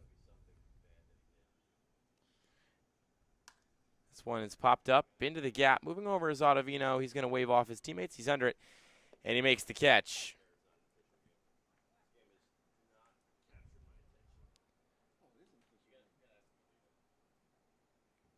So that'll do it for the top of the 5th. We go to the bottom of the 5th inning after 2 long half frames. We stay a 4-run deficit as the Mammoths have 8 and the Blazers have 4. We go to the bottom of the 5th frame here on Jersey Baseball Nation. Don't go anywhere. Hi, my name is Dr. Philip Glassner. I'm a hip and knee replacement specialist at Mid-Jersey Orthopedics. We're a multi-specialty orthopedic practice with offices in Flemington, Bridgewater, and Washington, New Jersey. We have 18 fellowship-trained specialists to take care of you from your neck down to your toes. We offer conservative management such as bracing, therapy, and injections through surgical interventions as well. Our goal is to keep you active and healthy and get you back in the game. We also offer on-site digital x-ray as well as MRI. We have evening and Saturday morning office hours to assist with convenient appointment times, as well as having walk-in appointments available. Call us or visit our website at midjerseyorthopedics.com so we can help you to live life better.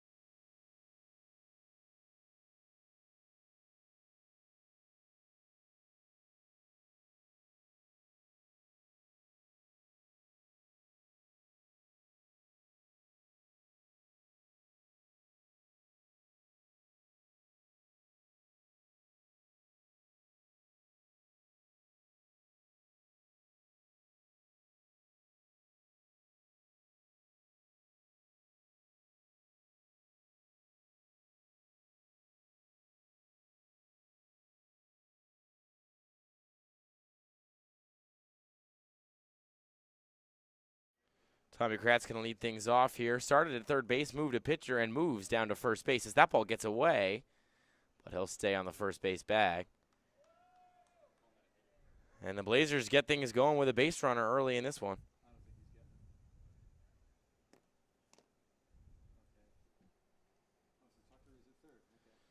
So just as we predicted, Tyler Tucker ends up One defensive change. settled over in third base. Staying in the game at third base is Tyler Tucker.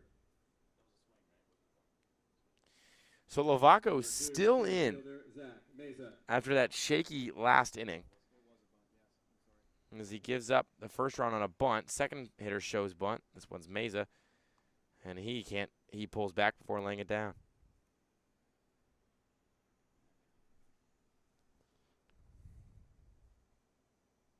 One 0, runner goes, pitches inside, throw down, not in time. As Kratz gets into second smoothly.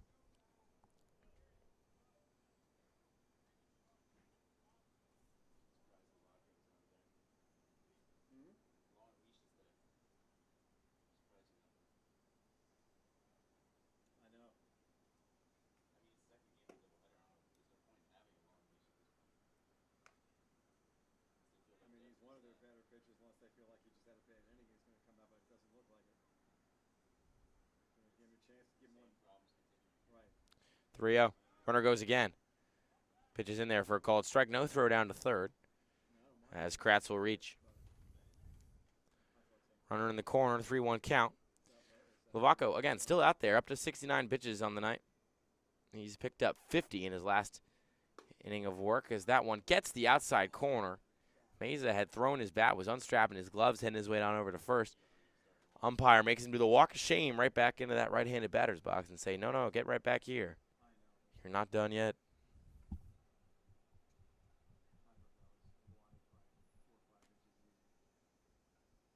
Three-two.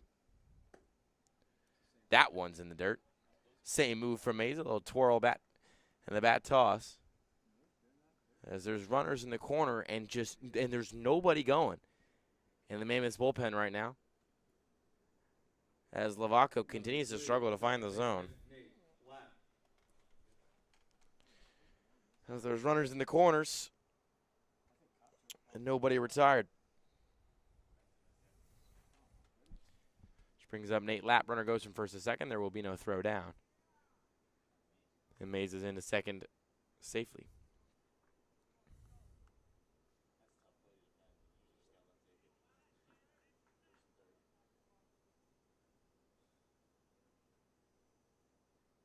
The 0-1. Poked back the other way. Foul ball. Foul ball. Looked tight, but I think Lapp pushed it just wide of that white line. Could have been a dangerous play.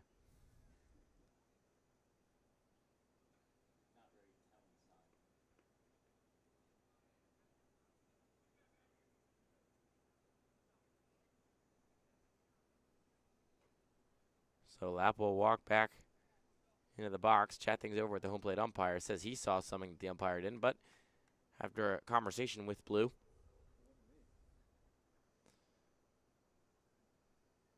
Lapp will make his way back into that right-hand batter's box. Kind of dug out there where the feeder is supposed to go. Shows you how many games we've had today. The 0-2. Can't catch the corner. 1-2.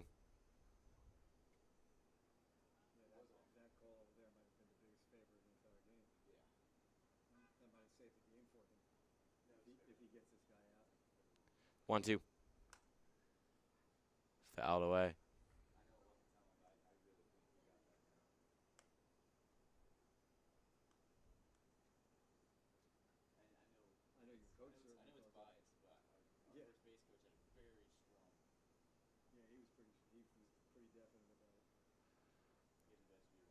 One, two on the way. Fouled away again.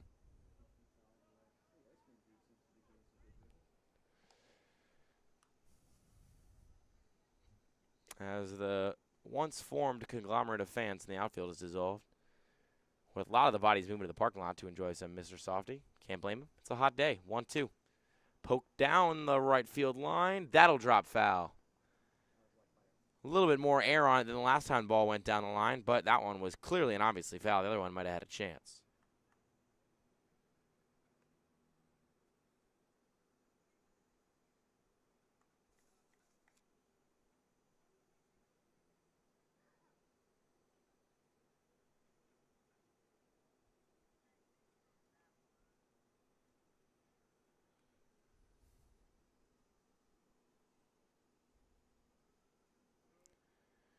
So the count remains 1-2 as Lovaco is up to 78 pitches.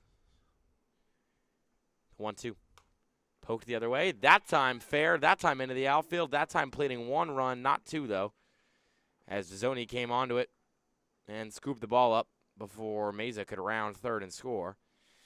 So Quakertown gets one back, and again, as runners in the corners, as it's 8-5, and we're going to get a mound visit here.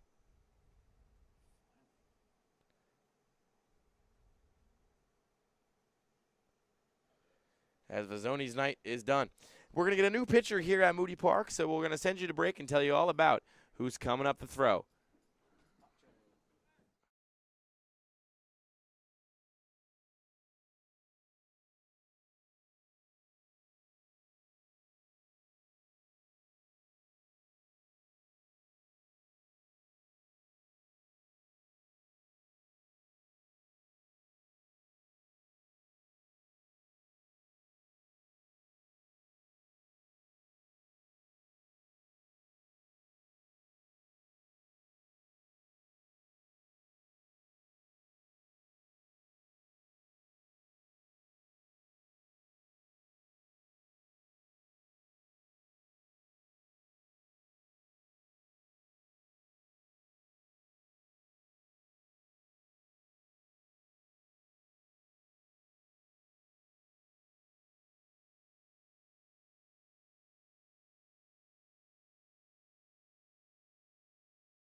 So it'll be Ron Kopcho to come in for the Mercer Mammoths.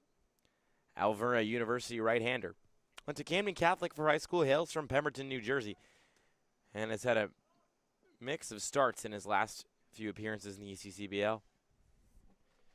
About a week ago at Mercer County Community College, he only threw a no-hitter across 7 innings before that was broken up in the 5th.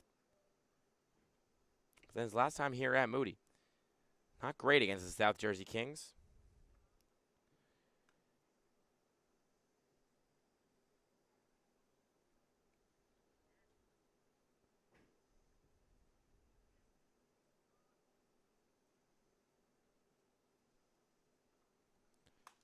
This one's lined to second.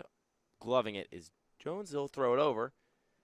And that'll be out number 1 of the inning, but not before another run is plated. So what was once an 8-0 ball game has quickly flipped on its head. It's 8-6. And there's a runner on third with just 1 away here in the bottom of the 5th. Number 27, right fielder, John Tomcho.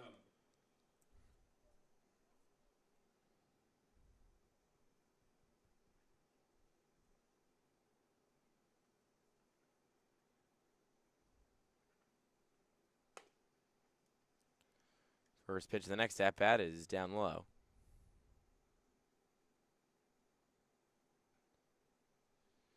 Facing off against Tom Show. Had a couple of RBI in that first game in this doubleheader. Hitless so far in the second. He's 0 for 1. As that ball gets away, but Meza will stay on the prowl. Over there in third. Lap, rather, excuse me.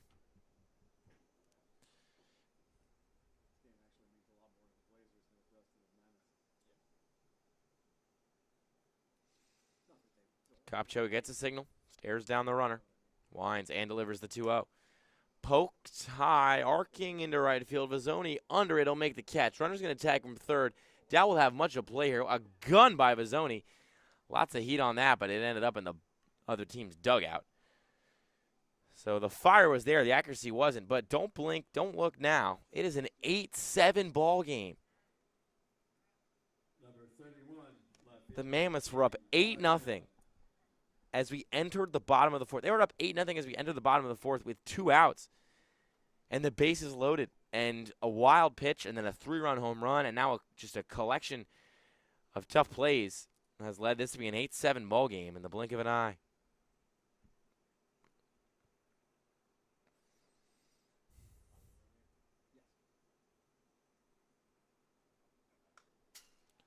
That one's fouled back.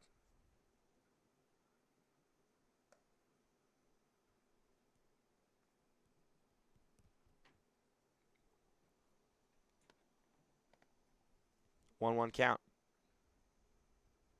Copcho steps and fires. Check swing. Didn't go. Ball low.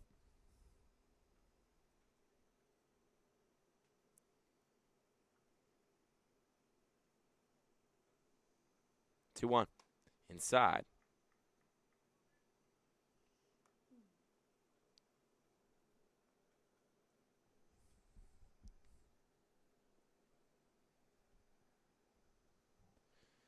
Three-one count now from Copcho to Tomcho. This one's grounded over to second into the glove of Jones. Still Fern over to first, and that's the end of the inning. Not before. Damage done is what once was an 8-0 ball game has turned into an 8-7 slugfest as we go to the top of the sixth here at Moody. It's Mammoths 8, Blazers 7. Don't go anywhere. And a reminder that the ECCBL is sponsored in part by Northfield Bank, proudly serving local communities since 1887. With branch locations across Mercer and Hunterdon counties, Northfield offers simply free checking with no minimum balance, no monthly fees, and no per-check charges. Northfield Bank customers also enjoy free online banking, mobile app access, and a free debit card for everyday purchases. For more information, please visit northfield.com or follow Northfield Bank on LinkedIn, Instagram, Facebook, Twitter, and TikTok at Northfield Bank.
In the top of the sixth now, we're going to get things going with a pinch hitter on the Mammoth side.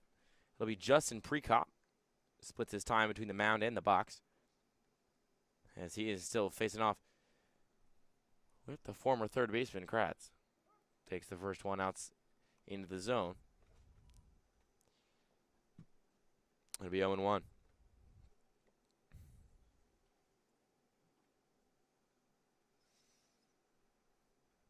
The 0-1. Check swing. Same spot, same result. 0-2. Prekop, this is his first at-bat of the summer. This is his first at-bat of the summer. He's appeared twice as a pitcher, and he's appeared 3 times as a fielder. The 0-2. Outside. 2 pitching stints. 1 game he started, went 4 innings, gave up 0 earned runs, but was still credited with the loss. Tough scene, because he gave up 2 runs unearned. Next time out, he went just 2/3 and gave up 5 earned runs, as that one is low, evens up the count. And in one of his 2 appearances, I believe it was his relief appearance that he gave up those 5 runs, he threw up on the mound. And it was honestly pretty funny. Me and Ben Chadwick were here, and it was a good time. It was, and he just kept going, man. He threw up once. He said, I'm good. He threw up about 3 more times after that. 2-2, fouled away.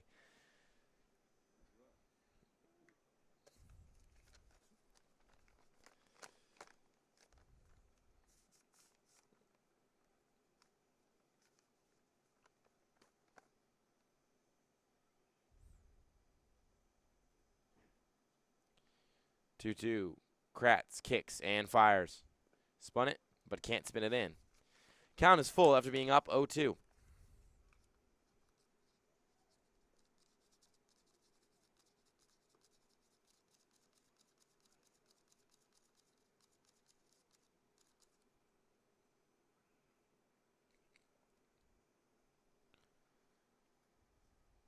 The windup, the delivery, and the ball high.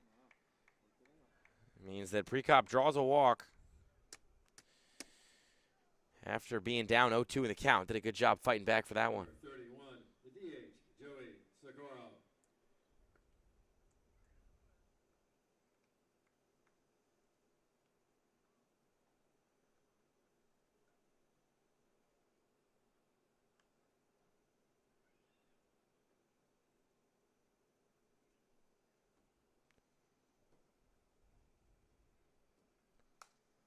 This one's fouled away.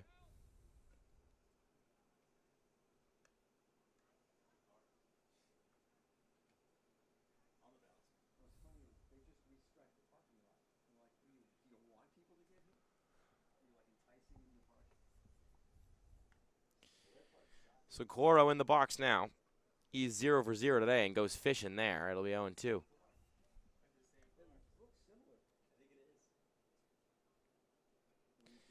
Socorro, a .218 hitter on the season. Picked up a hit in the first game of this doubleheader. Stepping off his Kratz, he'll reassess. Toe the rubber again. 0-2. Poked, tailing, and foul.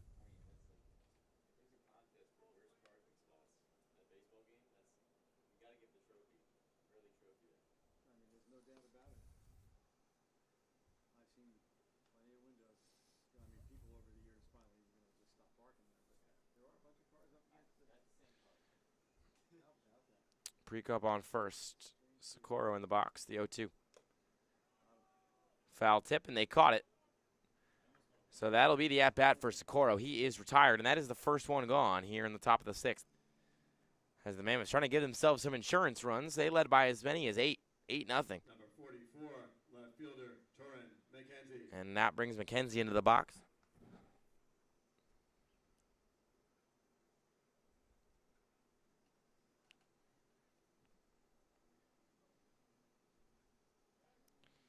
Pickoff attempt back at first, unsuccessful.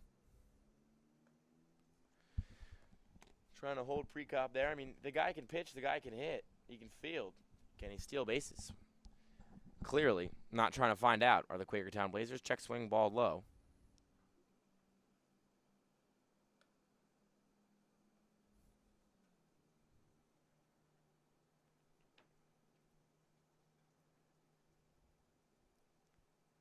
One 0 count.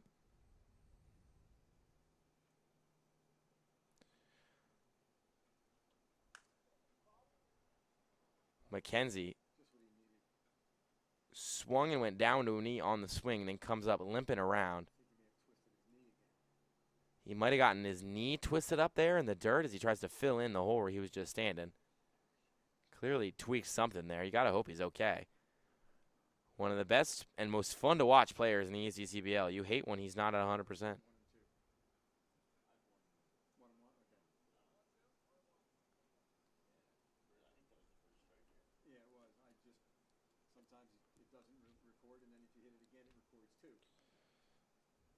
So it's a 1-1 count now.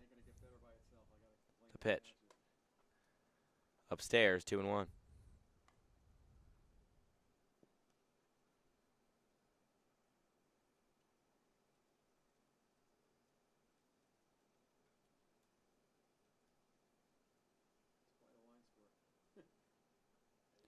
Two one.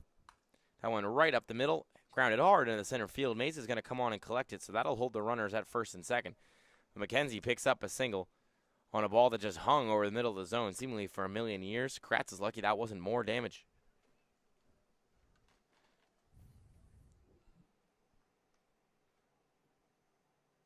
Number 13, first baseman Tyler Dunmeyer.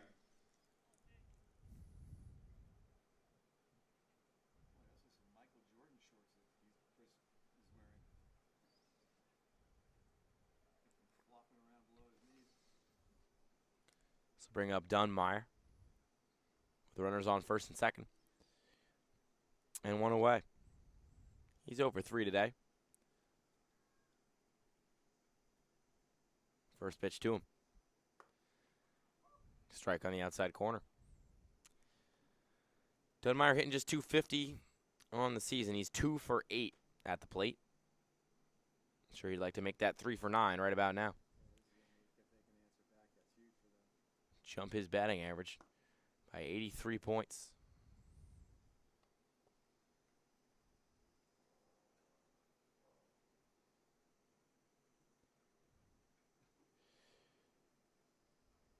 Counts even now at 1. The pitch to Dunmeyer. Fouled back.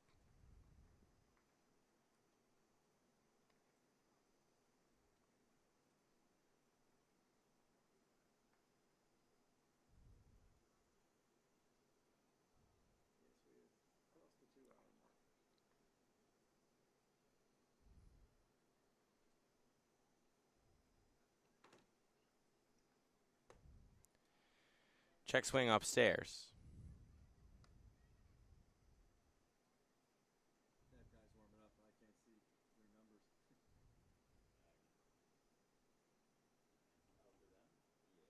For you guys. Yeah. Oh, 2-2.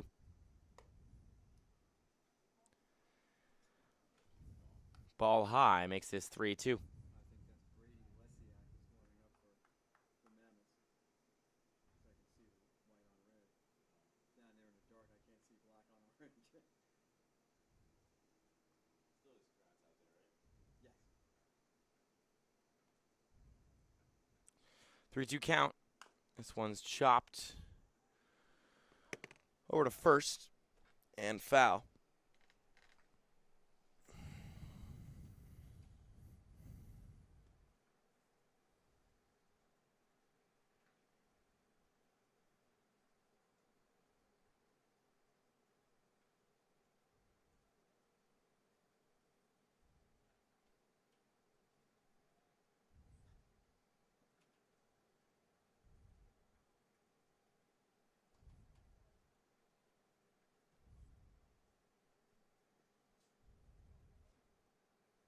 Three-two.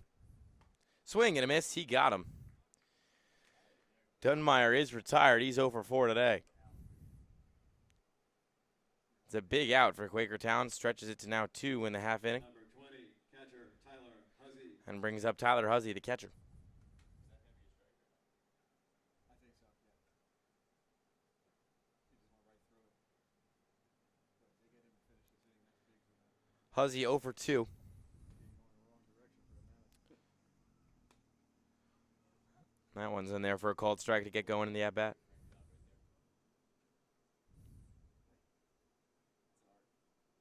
You can't do it if you can't. I mean, you don't get it if you don't try. Every once in a while, you may snag one.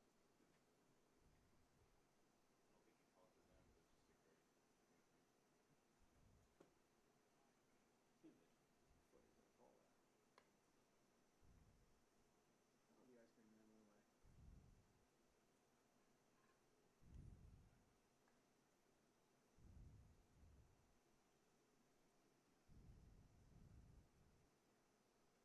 One. one's lined, but not dangerous. Tom Show coming on. He'll make the catch. And the side is retired. No runs, one hit, 2 men left. And we go to the bottom of the 6th as the Blazers continue to try to storm back from being down 8 runs. We'll be with you here on Jersey Baseball Nation. Don't go anywhere.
Six outs left for the Blazers. They try to mount the biggest comeback we've seen in the ECCBL yet this summer, trailing at 1.8-0, now down 8-7 as Kopcho gets 2 quick strikes.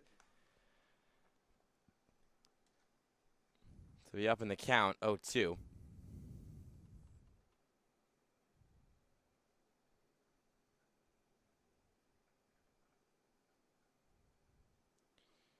His next pitch, though, can't catch the inside corner.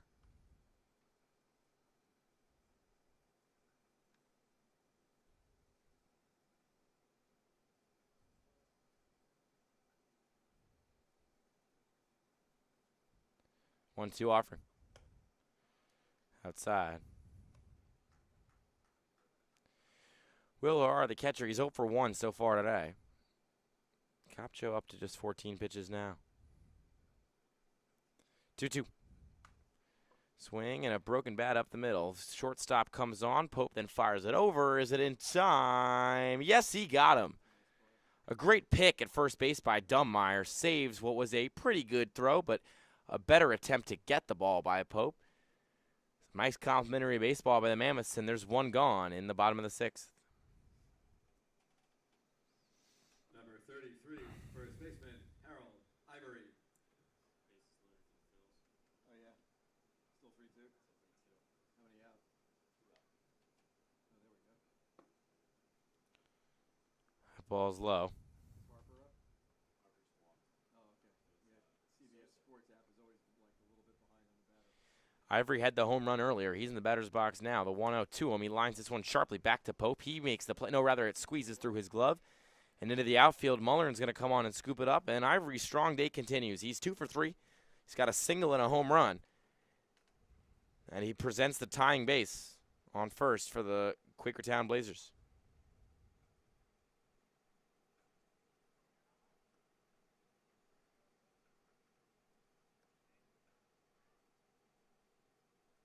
Where was Everett playing? Third base, right?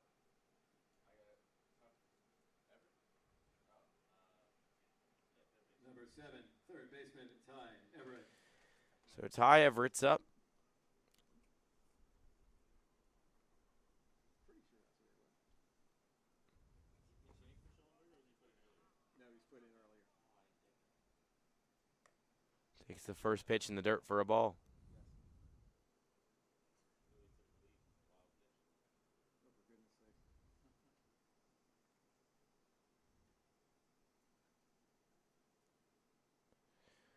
1-0.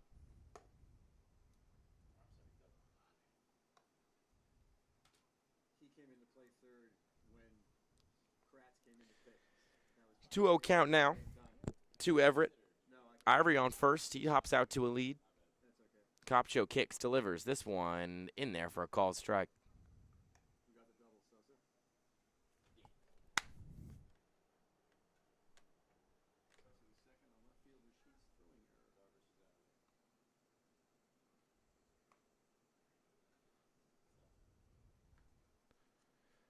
error. 2-1 count.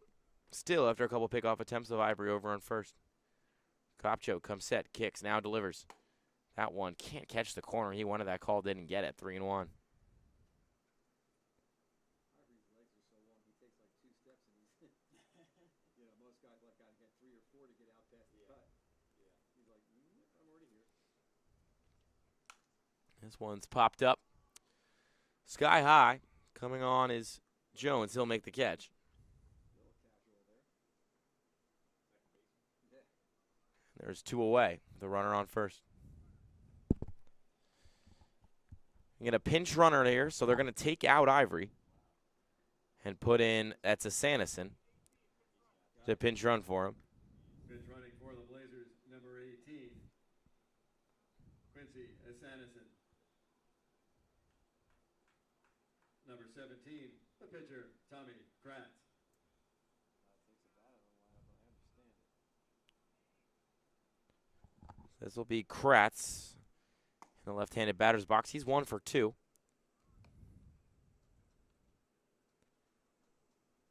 Sanderson, the guy they just had pinch running over there on first, is a track star over there at Alvernia, 2-sport athlete.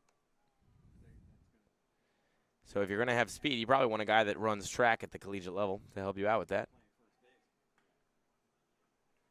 It's a question of who's playing first will probably come up soon. Kratz in the box. The 0-1. Runner goes, then freezes in the middle of the box and gets back. 0-2 count. Risky there by Sanderson. Could have been a tight throw down to first, but I don't think Huzzy wanted to risk it. So he didn't fire that thing down to the first bag.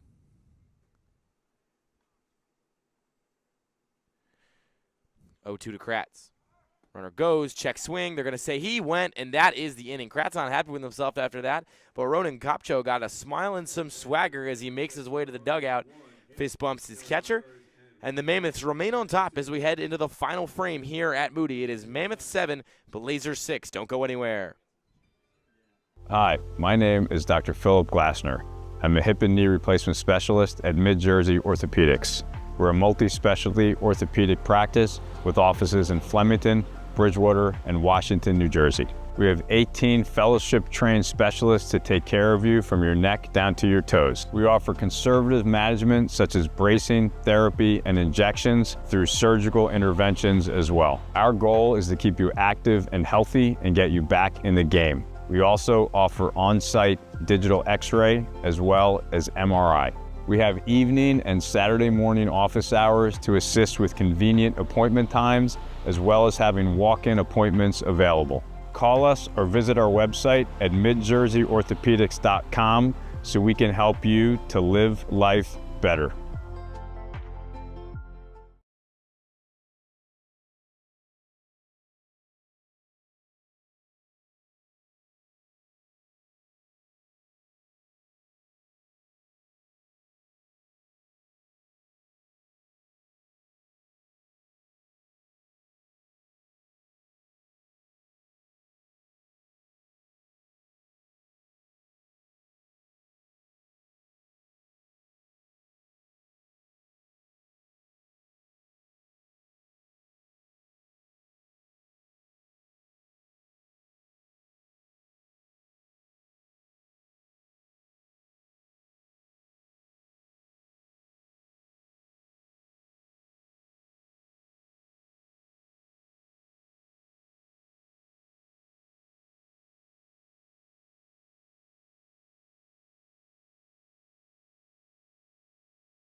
first base, number 20. What's Pasco's first name?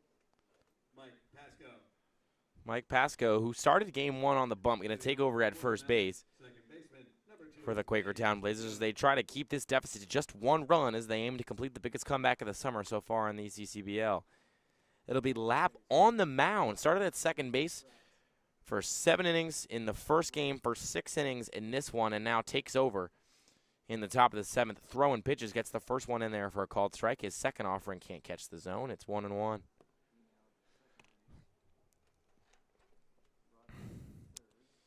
He's facing off against Jones in the battle of the Nates. First pitching appearance of the season for Nate Lapp. And he almost hits Jones there. Luckily enough for him, that thing had enough spin on it to stay away from the body of Jones. Jones 2 for 3 so far today.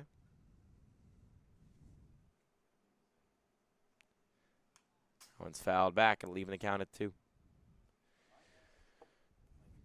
Nate Jones, the Moravian Greyhound, heading into his sophomore year there.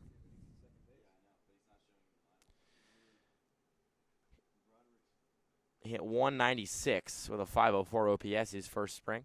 The 2-2 to him now is off the glove of the catcher and into the backstop.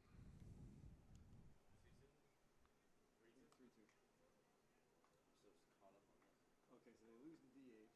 Yeah, that's Ty Everett not okay, back. That's what it is. So Sanderson's just not in the game. So is Everett back? He's at second base. Jones looking for his 3rd hit of the night. The full count offering. Sure, that was number 7. Fouled away.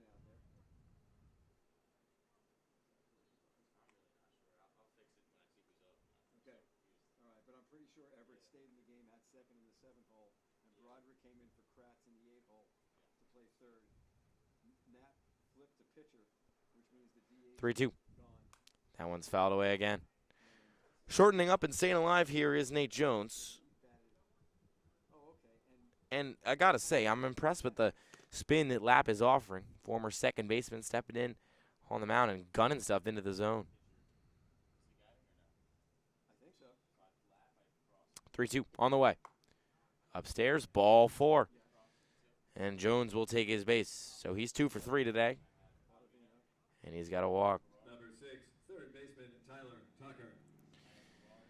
This will bring up Tyler Tucker. Got his first hit in weeks earlier today. The Bates Bobcat sees the first pitch in there for a called strike. And then it was sophomore season up there in Lewistown, Maine. 0-1. This one is hit hard into left, but it's right at Ottavino, who has to leap for it and makes a nice catch. And Tucker kind of just drops his bat and hangs his arms, looks at the dugout like, man, I can't catch a break right now. Really pieced that thing up nicely. But ultimately couldn't reach. Number 34, right fielder Dom Rizzoni. Correct. Broderick's in the 8th hole. That pitch snaps upstairs.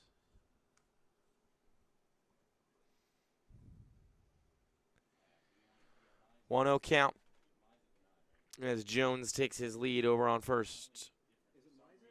The 1-0. Check swing. Didn't go. Ball outside.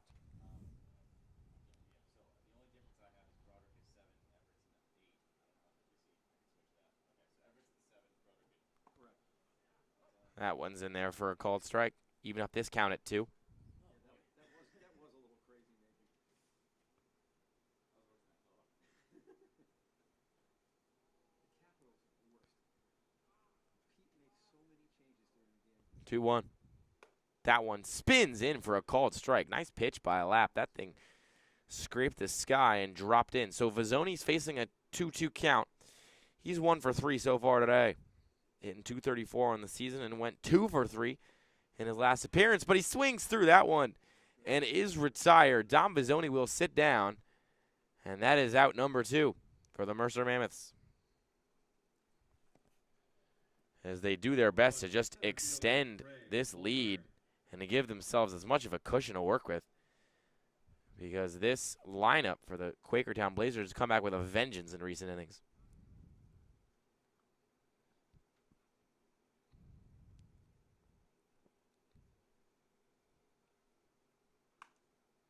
This one is lined in. It'll drop. Mulhern gets another base hit. And he just churns these things out like it's nobody's business. As there's runners on first and second now with 2 away in the top of the 7th. Number 5, shortstop, Jake Pope. What'd you have as start time this game? 6:54.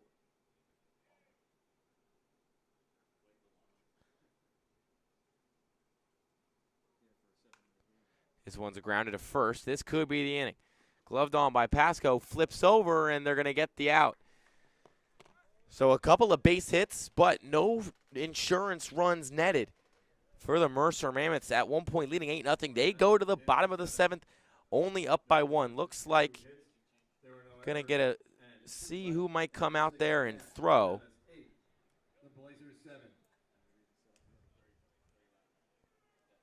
Going to be a pitching change for the Mammoths that we'll tell you all about when we come back after this. Don't go anywhere. Bottom of the 7th, bottom of the final frame in the second game of this doubleheader with the Mammoths leading by 1. Once up as many as 8, they try to hold on to their lead.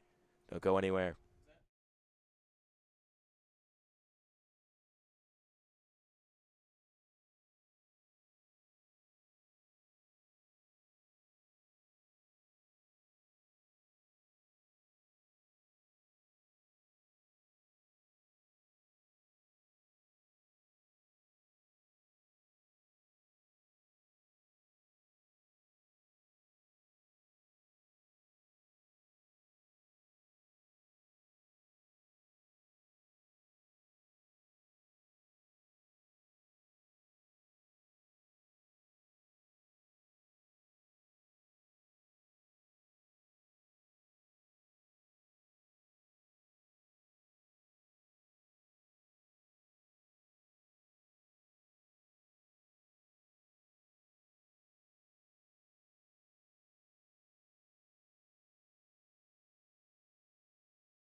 Back with you here in the bottom of the 7th at Moody Park. And this is really crunch time for both these teams. When you think about the Mercer Mammoths, up as many as 8. They were leading 8-0 with 2 outs in the bottom of the 5th inning.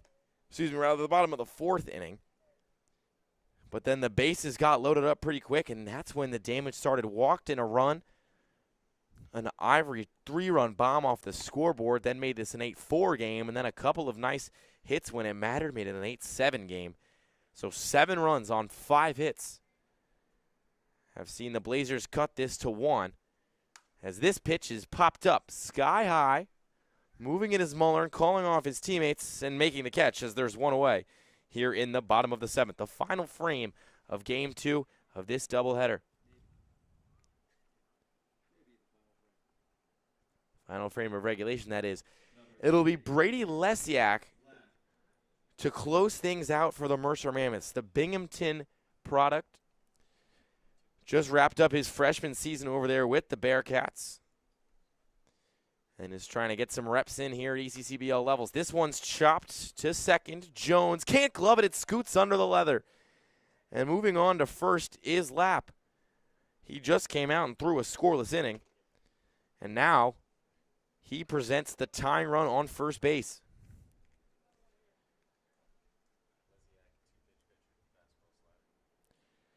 Lesiak really just got 2 pitches in the arsenal. He's a fastball guy first, then he'll throw that slider to try to maybe get hitters off balance. And he's got 1 on, but also one gone. The pitch. This one's fouled away. Hit 88 with that fastball. As these hitters for Quakertown, aggressive early in counts as they've been for much of the second half of this one. Lap on first. Cross up. He's 1 for 2 so far today. Pickoff attempt gets away from Dunmeyer, but not in any sort of danger.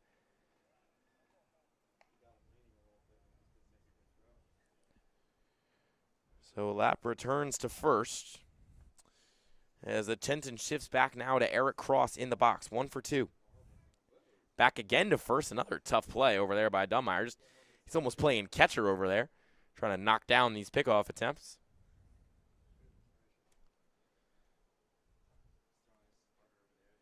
The 0-1.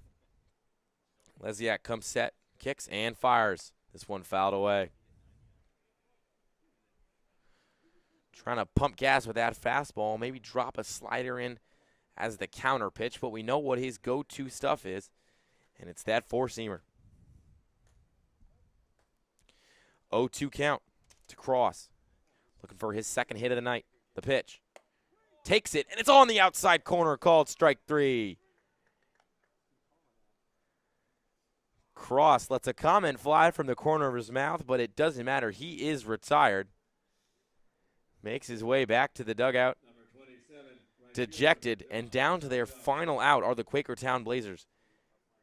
Started the season off so well, but have hit a skid recently. They could really use a huge come from behind win here. First pitch, grounded foul. It's John Tomshow, a big power-hitting right fielder in the game for Quakertown. He likes to go the opposite way, too, so not much of a shift in the outfield. Maybe Mulhern a couple steps to his right. Next offering, fouled away, opposite field.